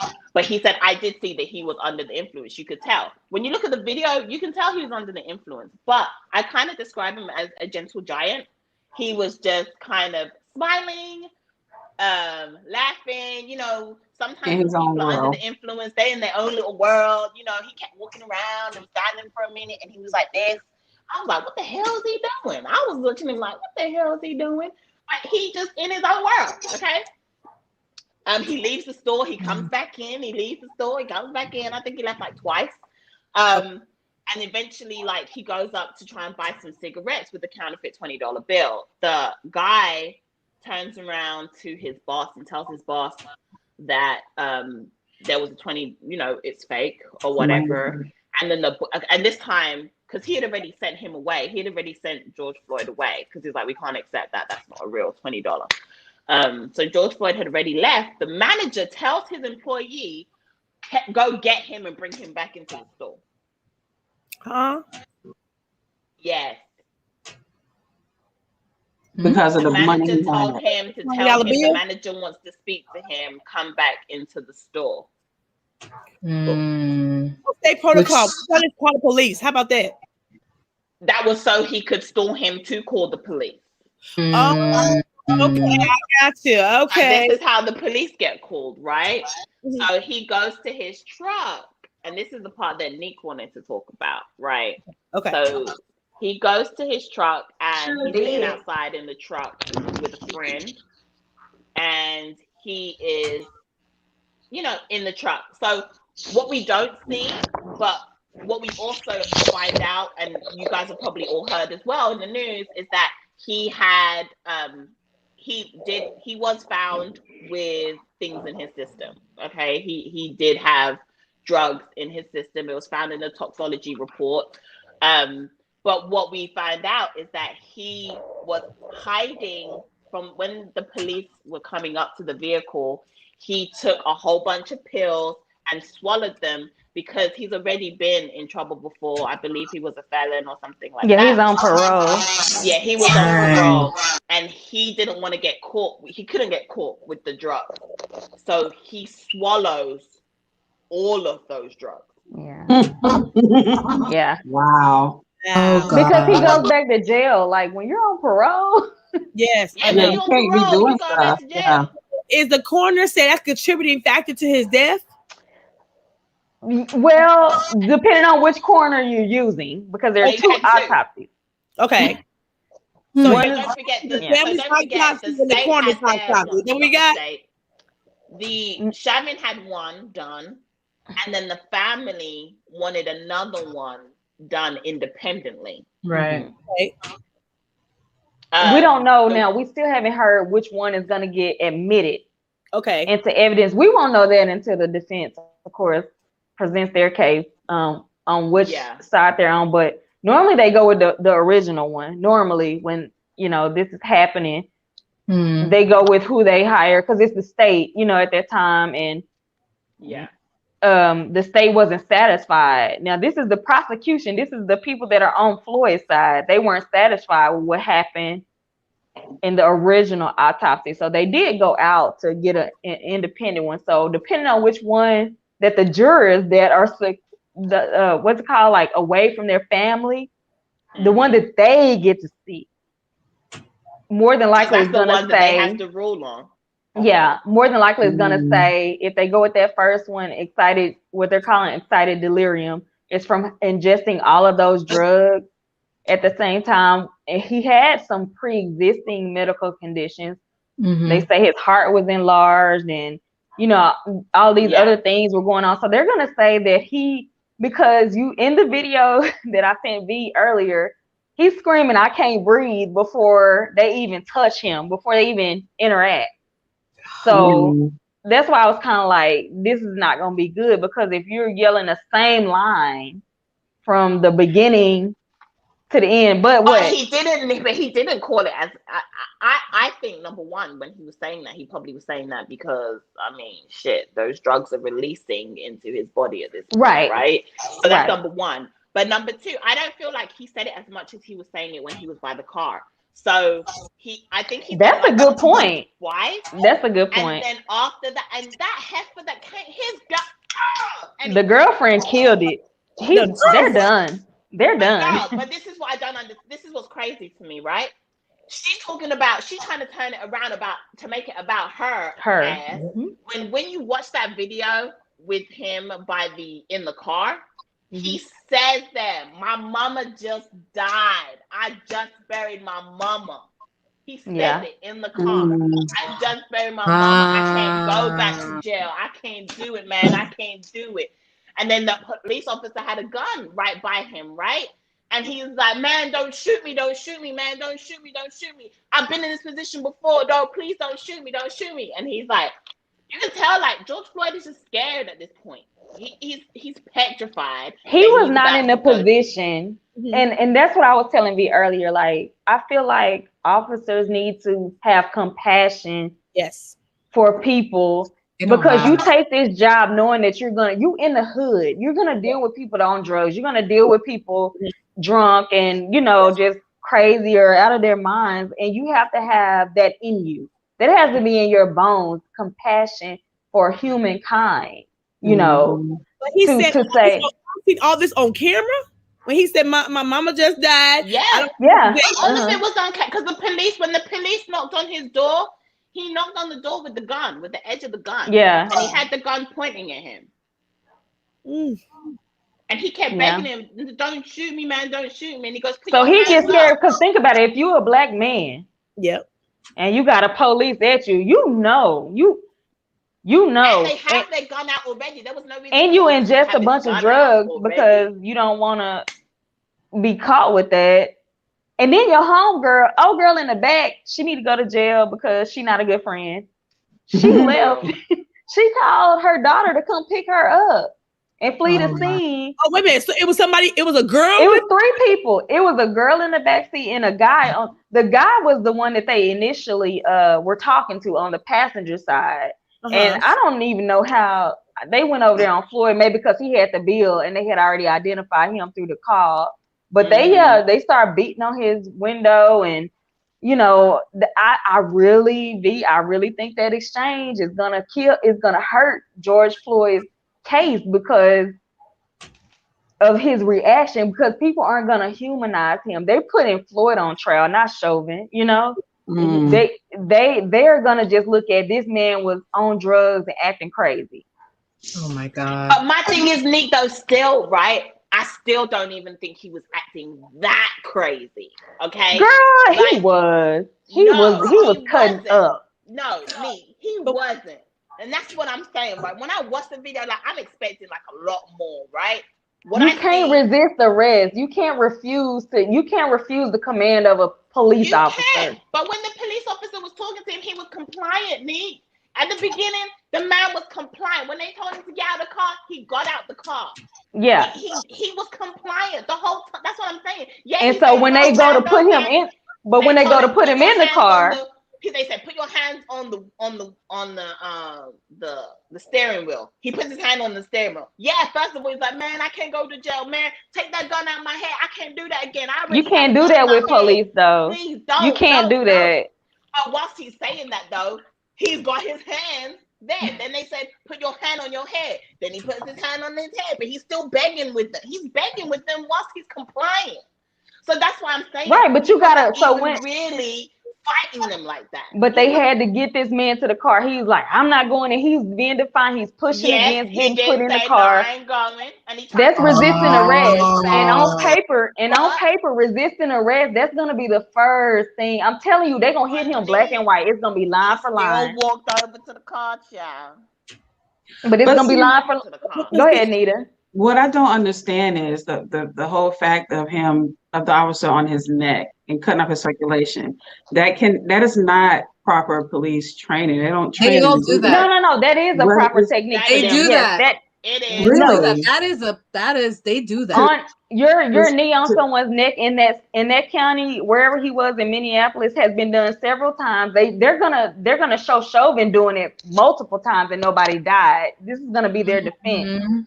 Because he's done this time and time again and nobody died. That's why they're going to use that excited delirium. They're going to use that he ingested a crazy amount of drugs at one time, which made him, incoherent. He was defiant. They're going to use all of that. And they're going to say that they had to lay him. I heard that's why they were trying to get that banned, because a lot of cops use that. They put the knee to the neck. I'm trying to figure out why they do. A form of restraint? I have no clue. I have no clue. I never even heard of it.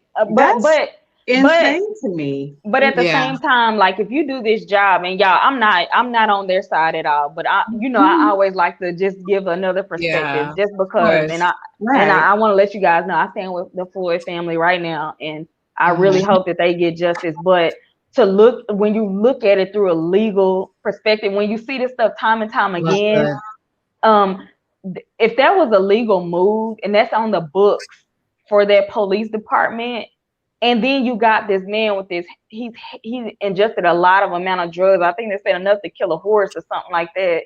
You know, it doesn't look good. He wasn't in his right mind. And then when he's defiant, he's all backed up on the car, like, I'm not, please, don't, I'm claustrophobic, man. Don't put me in. I'm claustrophobic. But I think in that moment, he was not wanting to go back to jail because he knew this was real prison time. Like, I think he was just fight or flight. Like, I'm fighting to the end because I'm gonna be away. But Nick, I have seen people fight harder than that. I see what you're saying. It don't matter how hard you fight. It matters that you fought. But my thing is, that wasn't even crazy resistance. I've seen 10 times worse than that. Yeah, because you don't have to be crazy. You don't have to. You can eat a big plate of chicken or a little plate of chicken, but you still ate chicken. I know what resistance is. It could be a little thing like this too. You just shake it with your hand. But Andrea, let's see what Andrea is saying. Going back to the girl was in the car. What did she say? I want to know. Said. What did she gone? She said, "You know what? You black, you wanted me because I wasn't black, but no, it was a lady. She wasn't black. No, it was a friend though. It wasn't a girlfriend, y'all. Okay, it wasn't a girlfriend, but she did flee the scene because she wanted him to go. George would not leave. Like he was already just tripping, and she was like, "Let's go. You got this counterfeit money. We're doing drugs. We got illegal drugs. Let's go." And George just in that moment, I hope y'all been drunk before at some point in life, but you know, when you just can't, you know, when people like, let's leave, you're like, no, I'm not going anywhere. You know, like, and she just couldn't get him to leave. So she decided to call her daughter. Her daughter had to come pick her up just because she didn't want to be around and go to jail. So I guess the drugs didn't hit her yet. Charged for anything? Huh? Was she charged with what? She didn't have a $20 bill. She didn't have nothing. She was in the car wanting to go home. George wouldn't take her home. So what did they find this witness? What did they find her? Because I'm trying. She's not a witness because she left. She may come into play when it's about him being defiant or not. She didn't witness the death because she'd already left. Yeah, she left. So, but she can witness to his behavior, his actions prior to. And I'm telling y'all what he say. I watched that, and I don't think he was cutting up that bad. Please, he was cutting up. You gotta go to jail. If these things are taking you to jail, you gotta get in the car and go to jail, sir. Like, yeah, you're gonna go to jail, but people don't. A lot of people don't. Yeah, they don't. They used to this. Don't nobody want to go to jail. And see, that's true. That's true. Nobody want to go to jail. he resisted. Okay, yes, there was a level of resistance, but there was nothing. There was no amount of resistance to the point where he should have been pinned down. What happened needed to be done. Mm-hmm. His ass was in the car. But once you give them that, once you resist and give them that, they're gonna use that again as a weapon. That's why it's important to teach them to just go. You seen the man that broke down crying. He was like, just go. He was like, you can't win. Like you this is the police. Just go. He's like, I can't, man. I can't. He was just so out of it. I think you know. He was just so out of it. Swallow all them doggone pills. I mean, you was out your mind already. Yeah. But see, and knowing that he was clearly intoxicated, I just don't understand the time that he had to be on this man's neck for him to be restrained. He stayed on there. Yeah, I don't get that either, and I hope that plays a factor. Yeah, into the jury. 9 minutes onto my. He had his foot on the neck 9 minutes. He probably would have. I don't even think we needed to get to that part. This is the part that pisses me off about this case because he was in the car. They eventually got him in the car, and one side of the car was closed. Okay. They pushed him in, and the other side pushed him in. One side pulled him in. One side pushed him in. Then they closed the door. They go around to the other side now. Why the hell they pulling this black man? They drag him out. They pulled him out. Why they dragged they him pulled out? him out.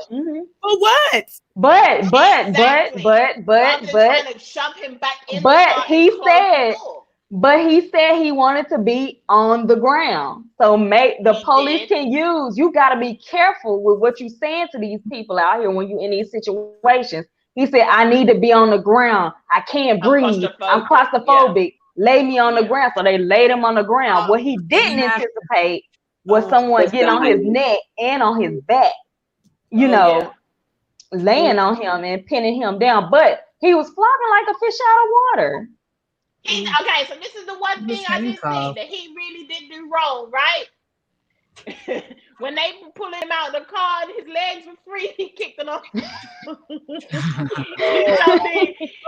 down, kicked that damn officer in the back. I said, dang. He did not want to go back to jail. I think that man had left. Yeah, he left Houston. He was trying to get away from. Within the first minute or so, George wasn't moving no more. He wasn't resisting. Right. There was no need. Even the crowd was saying that. Stood on his neck for a bit. Even if he was on the neck for the first minute, he could have got off that man's neck because he wasn't fighting. He wasn't even moving. He was just lying there like, man, get off of me. Like, let me go, man. Man, mama. And then when you see the fluid eject from his body, that's a sign of like death. Like, once you release your fluid, that's the end, because your body, your organs are no longer holding anything. It comes out. So it came his nose, his penis and everything. Like, it's just like fluid. And he was dead. Then like, and for him to wait, for Chauvin just to sit there until EMT pulls up, And still didn't want to get off the man when they told him. They said, get off of him. He would not get off of him. And he's like, I need to do the check. He had to do this man's vital checks with Chauvin with him on his neck. Yeah, he being the EMT, not somebody in the crowd, but the EMT worker had to do the vital check while Chauvin was sitting on him. And that's why I felt like he was annoyed during his testimony, because it's just like, I got a job to do and you fools are out here. But you know what also, Nick, did you hear when the other officer, I think it was like the officer either that was by his feet or on his back, I don't know which one because I couldn't see whose mouth was moving, but one of the officers was saying to Chauvin, oh, should we get off of him now? That's probably why their charges started getting dropped, because they were like, oh, well, should we get off? And he goes, no, we're gonna wait until the EMT gets here. Blah blah blah. They have eyes and they have conscience. Like, you see, your partner is sitting on this man, and then everybody's screaming. Everybody's telling you, get off of him. You have a. But you know what they did, Robin? Robin, you know what they turned into though? They were like, when you're trying to do your job, do you have people coming around you telling you you're doing wrong? Do you have a crowd of people around you? The man was clearly on his deathbed when you had your foot on his neck. But I'm saying these are tactics. These are tactics that come up so much. I feel like a lot of these cops, like, they're so like that gun in their hand. They feel so powerful, and it's so.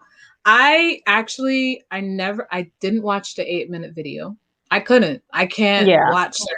Like, it bothers me. So that's why, honestly, I haven't been watching the trial, but thankfully you guys have been on it, updating. So I love that, because like I get to feel like I'm understanding the trial, especially since you guys are so good with the legal stuff. I get to understand it without putting my eyes to see it. If you don't see it all the time, it's hard to watch. It's and that's the thing. The 8-minute video or 9-minute video that they have of him on his neck, that video is awful. But I'm gonna tell you guys something, right? For the first time this week, we saw the police cam video of whilst he was doing it. Wow. And when I tell you that video is actually worse to watch Oh no. Or the video with him in the ambulance and them trying to revive him. Oh no. Oh my. Oh, when I tell Lord. you, Shavin, like the man's not moving, and Shavin still held on to that man while his hands are cuffed. His lifeless body, man. The way he pulled that man across the ground, trying to help him up, right? With help. Yeah, he helped him onto the gurney, right? Trying to hold the man's hands, like the man's lifeless. He did. What are you doing? What are you holding on to at this point? Well, how do you guys feel about the family getting the $27 million? What y'all think about that? The family got $27 million? You know what? In all of these cases, I don't feel that any money. I don't feel like any money is enough over a life. I just don't. That doesn't bring somebody back. That doesn't make us have to.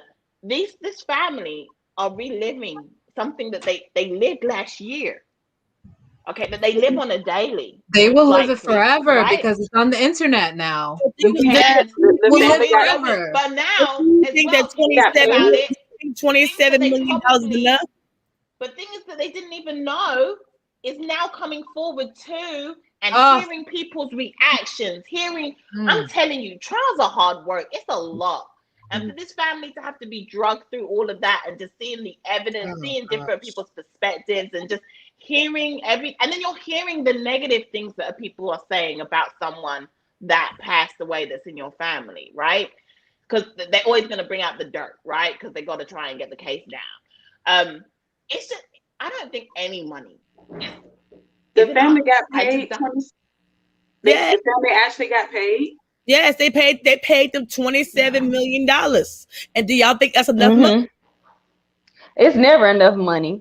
It's never enough. That's just compensation. Yeah, that was the highest out of yeah.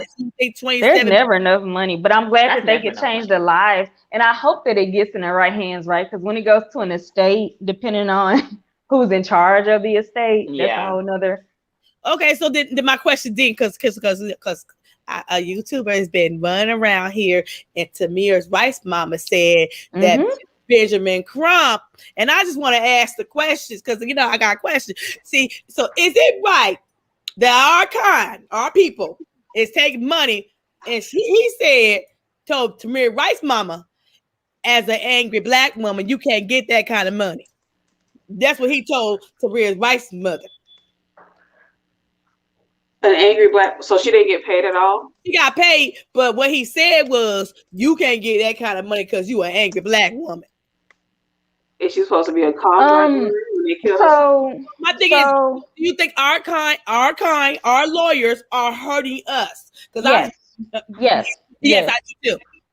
I do too. And unfortunately, I have a family member that died, like, I guess in line with some high profile case here in Dallas, right? So I'll tell you this, we are not fans of Lee Merritt or Benjamin Crump because they only show up when someone dies and it's on TV.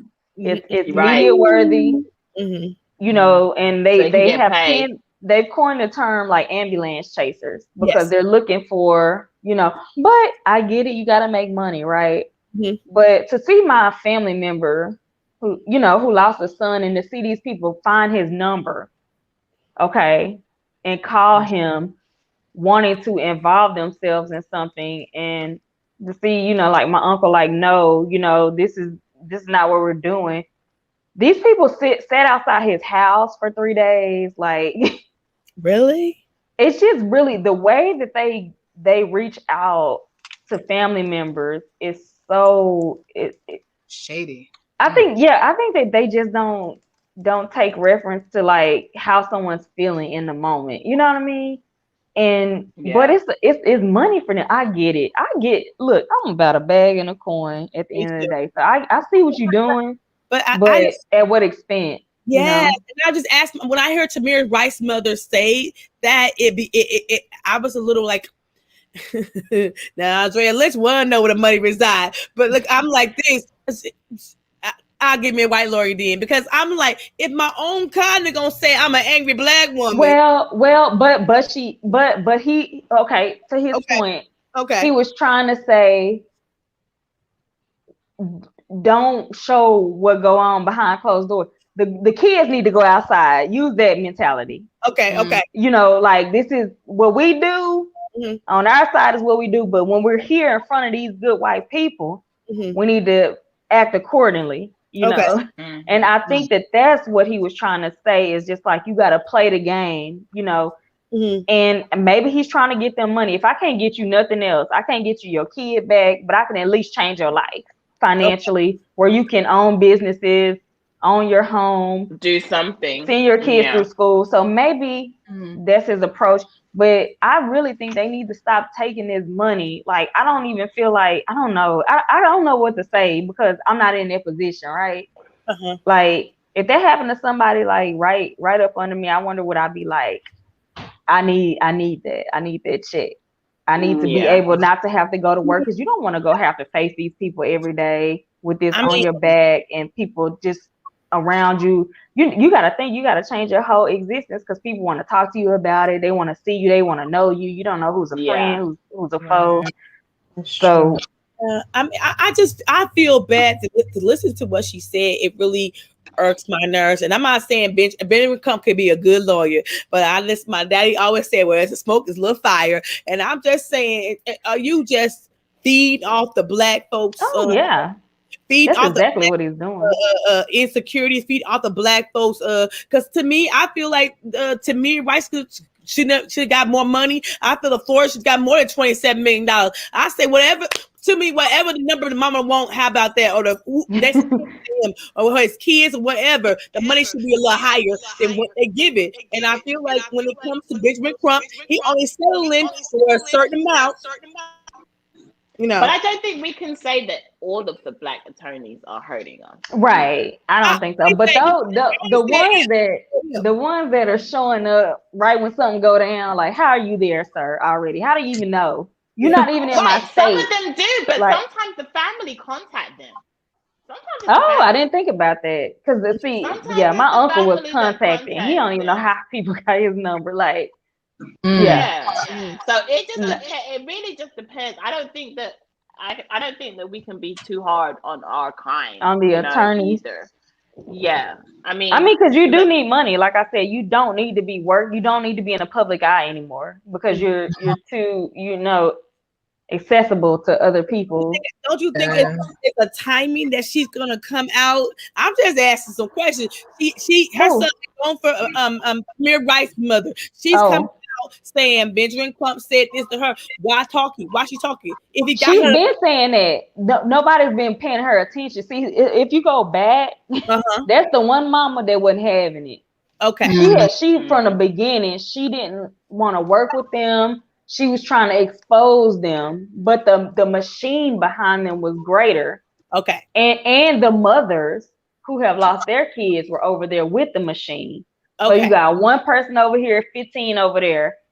And so she never did get out or publicly like get acknowledged about what she was trying to say. Because that lady is grieving her child. That little money, she was just like, I'm not with it. I thank you for this, but I still got a fight to have. And now you got, and now so this got public because of the Grammys, because Tamika Mallory got her ass on the Grammys doing some rap about Black Lives Matter or whatever they was doing, because she's an activist, right? And I believe in her heart she's trying to help people. So I just feel like it rubbed Tamir Rice's mom the wrong way, because she's like, I'm sick of this publicity. Like, this lady didn't lose a kid in this fight, but she's up on a Grammy stage. Now she in a Cadillac commercial selling Cadillacs to black people, because you know how we love our Cadillacs and fried chicken and green. So now she's in a Cadillac commercial peddling damn cars. And it's just like, and the lady is like, how dare you? How dare you? When my kid was slain. And in the public eye, and you out here giving speeches, whatever, and that's not changing nothing, to be honest with you. You know what I mean? You're just talking to people. And so it made her feel away, and I think that it just got exposed. But she's been against him like for years, and she's been the only one. Okay, well, honey, educate me. I didn't know that, but I appreciate it. Yeah, so I feel bad about that, but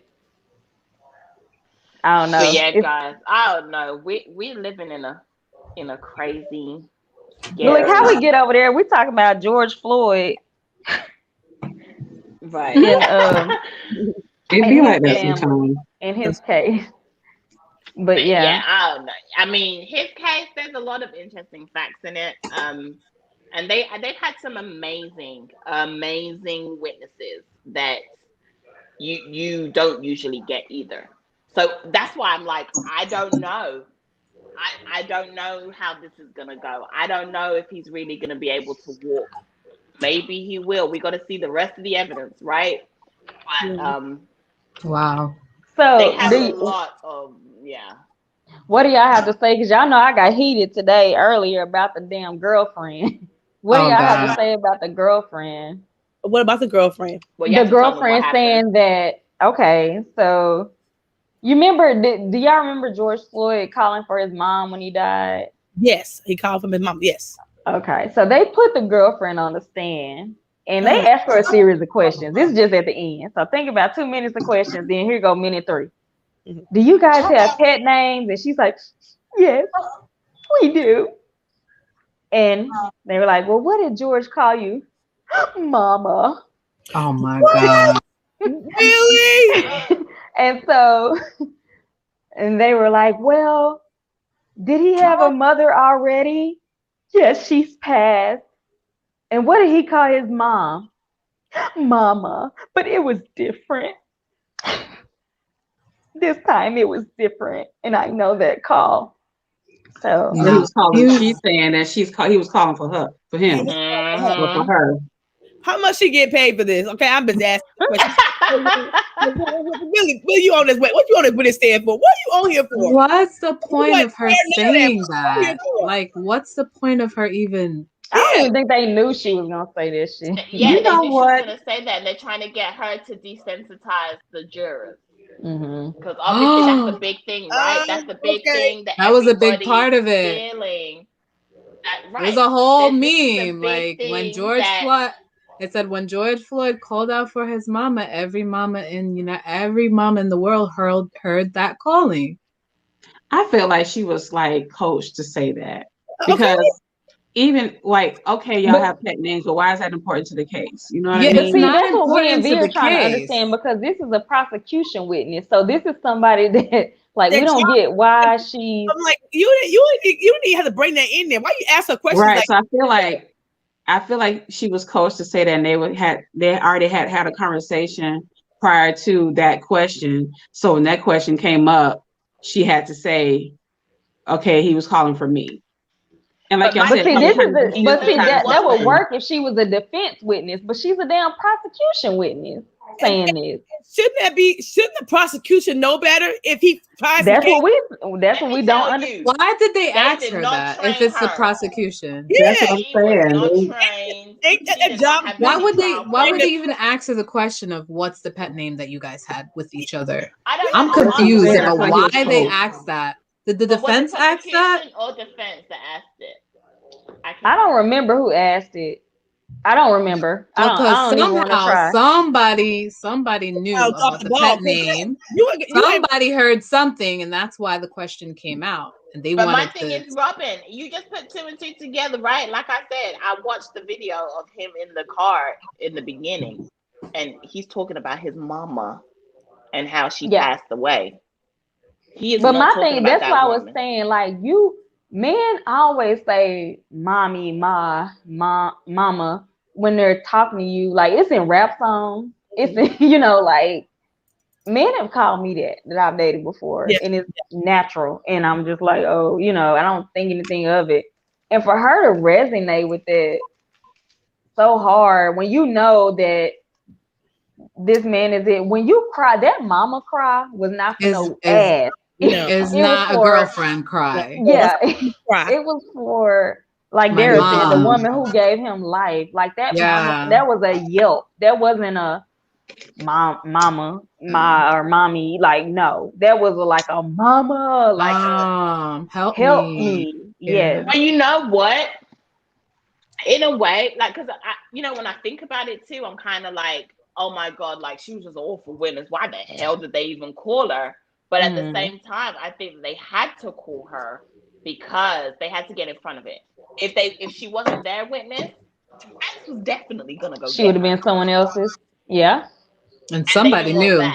Somebody and knew. she did good for the drug use. She did good for explaining how they were addicted and how they used, and they were both struggling. You used drugs with him too. Yeah. Okay. She said they have a drug addiction. But I just don't get how they ended on that, because I'm like, this is gonna negate, because y'all remember, Anita, you had posted that guy, the dude who cried like the day before. I think that wiped his testimony out. I think it wiped out his emotions and everything, because he's like, my mom died January, whatever. And they went to break. They cut it. They went to break. The judge was like, we're not gonna do this. We're gonna cut it. And then you got her up here changing the mama narrative. And so like now you're gonna forget. Hopefully people don't take her seriously. Earlier. Hopefully. I said to Nick earlier, right? I wish that the prosecution kind of lined up their witnesses differently. So they had like 2 or 3 that were at the scene at the beginning.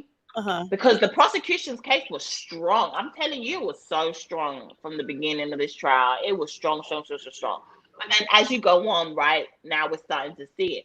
And I think what they should have done is they should have had this negative stuff closer to the beginning of the trial and left it, pulling everyone back in on the emotions and the other things that were happening. So they shouldn't have had prosecution job to know that. Like that's prosecution 1-on-1. You know what? But we don't know their angle either, because I've seen prosecution. There might be some more. There may be something that's just gonna go, bigger or something. Yeah, that's true. Okay, they're gonna pull out, and then it would have been like, now these last 4 days. It's like, why are we leaving this on this weekend? Like here, this is not good. Because they get to go last. Like watching trials is like watching like murder mystery or something, like or suspense, because you never know. Of course they know, the attorneys know, through discovery, but you never know people's angles. You never know what people are gonna pull out, not use. There's so much evidence thrown in, and it's only a certain portion that's actually thrown out there, because it's creating a story, for people to follow. So I personally think there is more than enough video. Even if you scrap all testimony, there is more than enough video evidence in this trial to prosecute that man. I think he's gonna walk. I really think he's gonna walk. I think he's gonna walk because jurors, most of the time, I don't know, jurors are so confused about law, They're so confused, and I think it's overwhelming when they get these instructions and they get thrown in this room together to deliberate, and I just don't think they know enough. I think that they're just doing the best they can with what they have. And we don't know, but we also don't know what jurors are on there, because I've had jurors where we had attorneys on the jury panel, which has been amazing. Wow. Interesting. So that would be nice. And sometimes it's like, damn, you're like a gem. Like for this trial, you're perfect for this trial because you're like an expert, which is on the jury. So it's the whole juror process itself is actually very intriguing, and it's very interesting how they pick, why they pick.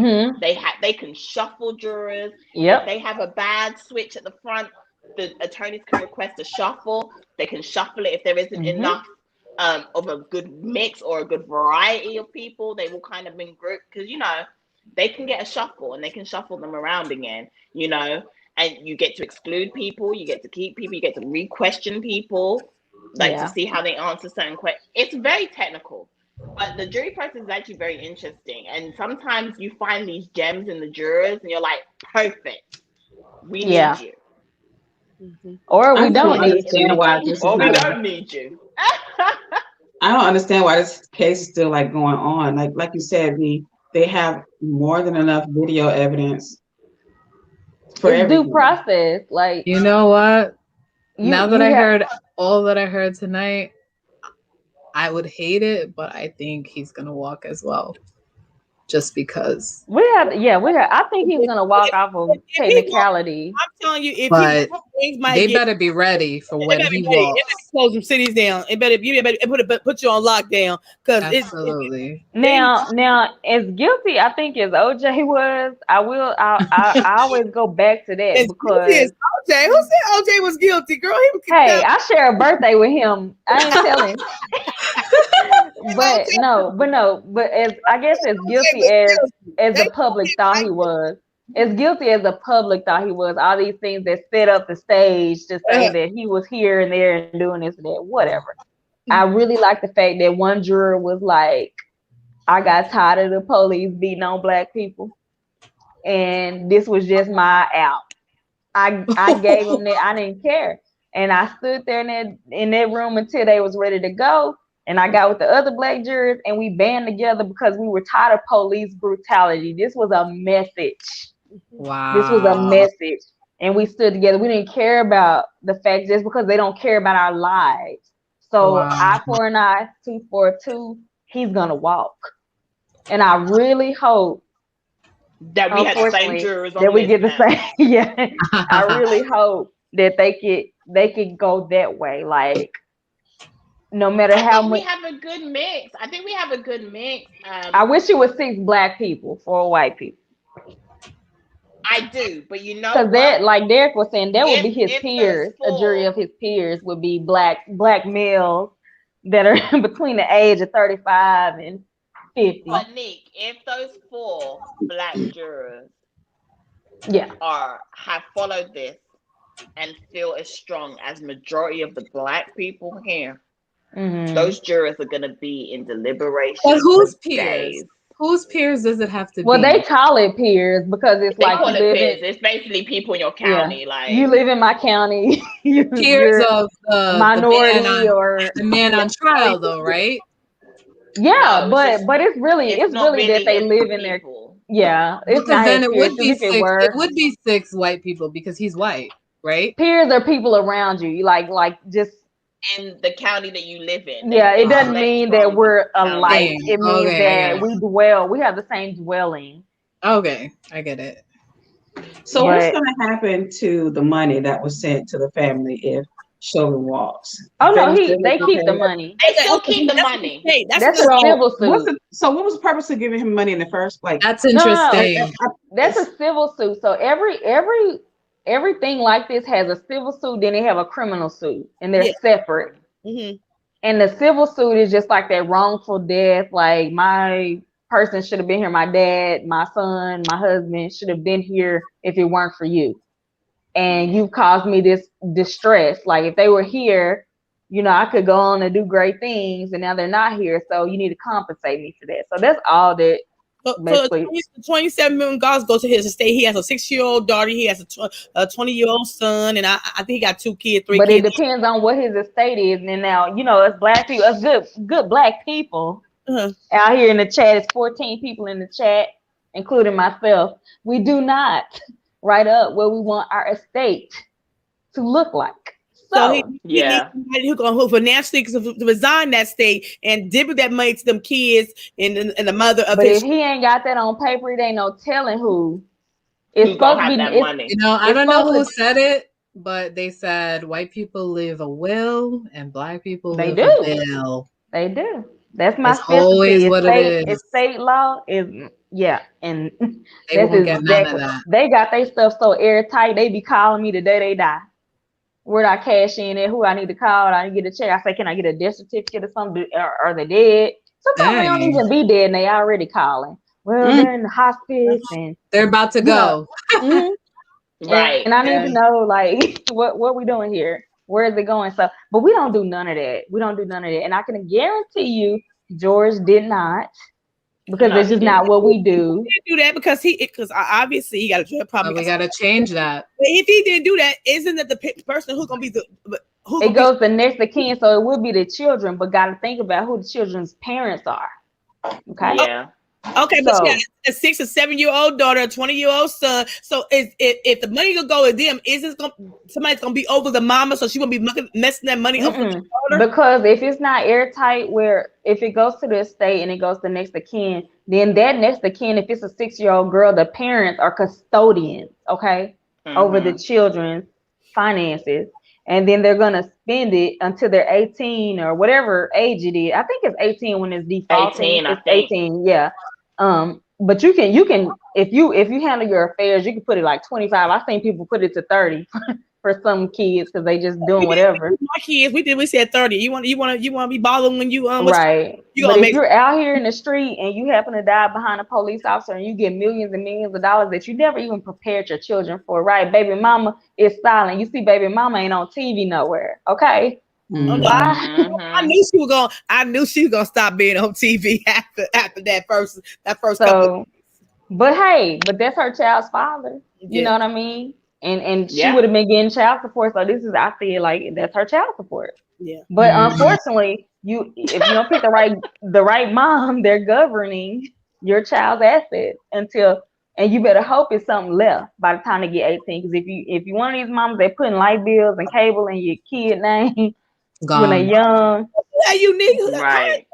And I'm not saying that they did that, but I'm just saying, like, if you scenario wise, like living these lifestyles, things like that go on, and unfortunately, like, I hope it's something left for them to go to school and go to do great things. Yeah. I just pray. But that mom that lost her child is not getting anything unless the baby mama is gonna come and relinquish some kind of funds, to her, unfortunately. So you just gotta be real careful. Law taught me a lot about being real careful. Well, did George? Did he have a baby with the He had girl? 2. Did he have 2 or 3? He had a baby with her too. No, not with the one on the stand. No. Okay. I think he had 3 or 2. It was girls. I know that. I think he has a son too.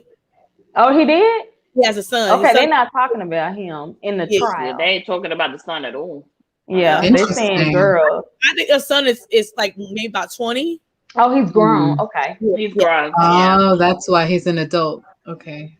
Okay, that makes sense. He's saying he don't get the money either. If he's an adult, he got a third. He got a third of the pot. Yeah, he can still get some. Yeah, he still get it. But we don't know if George. That's the thing. You don't know how this is working. And maybe he has some kind of prepaid legal shield in place. Girl, legal shield. Anything is better than nothing. Y'all, I tell you, we are just look at Dunn. Somebody, I need to get a second and Dunn. Somebody, I need to get a second and third policy. That's right. You do. And get a will. We are gonna hope and pray that this trial turns around. I mean, they had a really strong case at the beginning. I think that they can still turn it around. Their closing just needs to be airtight. They need to address every single thing. But it's not over yet. It's not over. We still have more trials to go, more witnesses to go, and we definitely have to see what evidence this defense is gonna bring. Yeah, so we gotta talk about this next week too. Yes. So this will probably be back on Dope next week. Yeah. But if you guys have any questions or anything like that, then leave them in the comment section down below. If you're not watching the trial, I would definitely suggest that you do. It's definitely an interesting one to watch, and you may see something different. We're praying for a different outcome this time, right? So let's just hope and pray for the family of George Floyd. And we just hope for the right outcome with this one. I can see why the charges got dropped from the other officers watching the evidence. I can see why they didn't get charged with anything. So hate to say it, but this is the law that we're dealing with, right? Yeah. Guys, we will be back. Guys, we will be back on next week, Thursday, for Ladies Night. I hope you guys can join us. Please make sure you bring a friend with you. If you can share it out, then definitely do that also. If you haven't hit the thumbs up, please make sure you just double check and hit the thumbs up for your girl on your way out. Thank you guys, everyone. You've been amazing. all your questions, all your comments. We appreciate each and every single one of them. We love you guys, and we wouldn't be here without you guys. So thank you guys. Have a great Easter weekend, and we'll see y'all next week. Bye, everyone. Bye. Peace.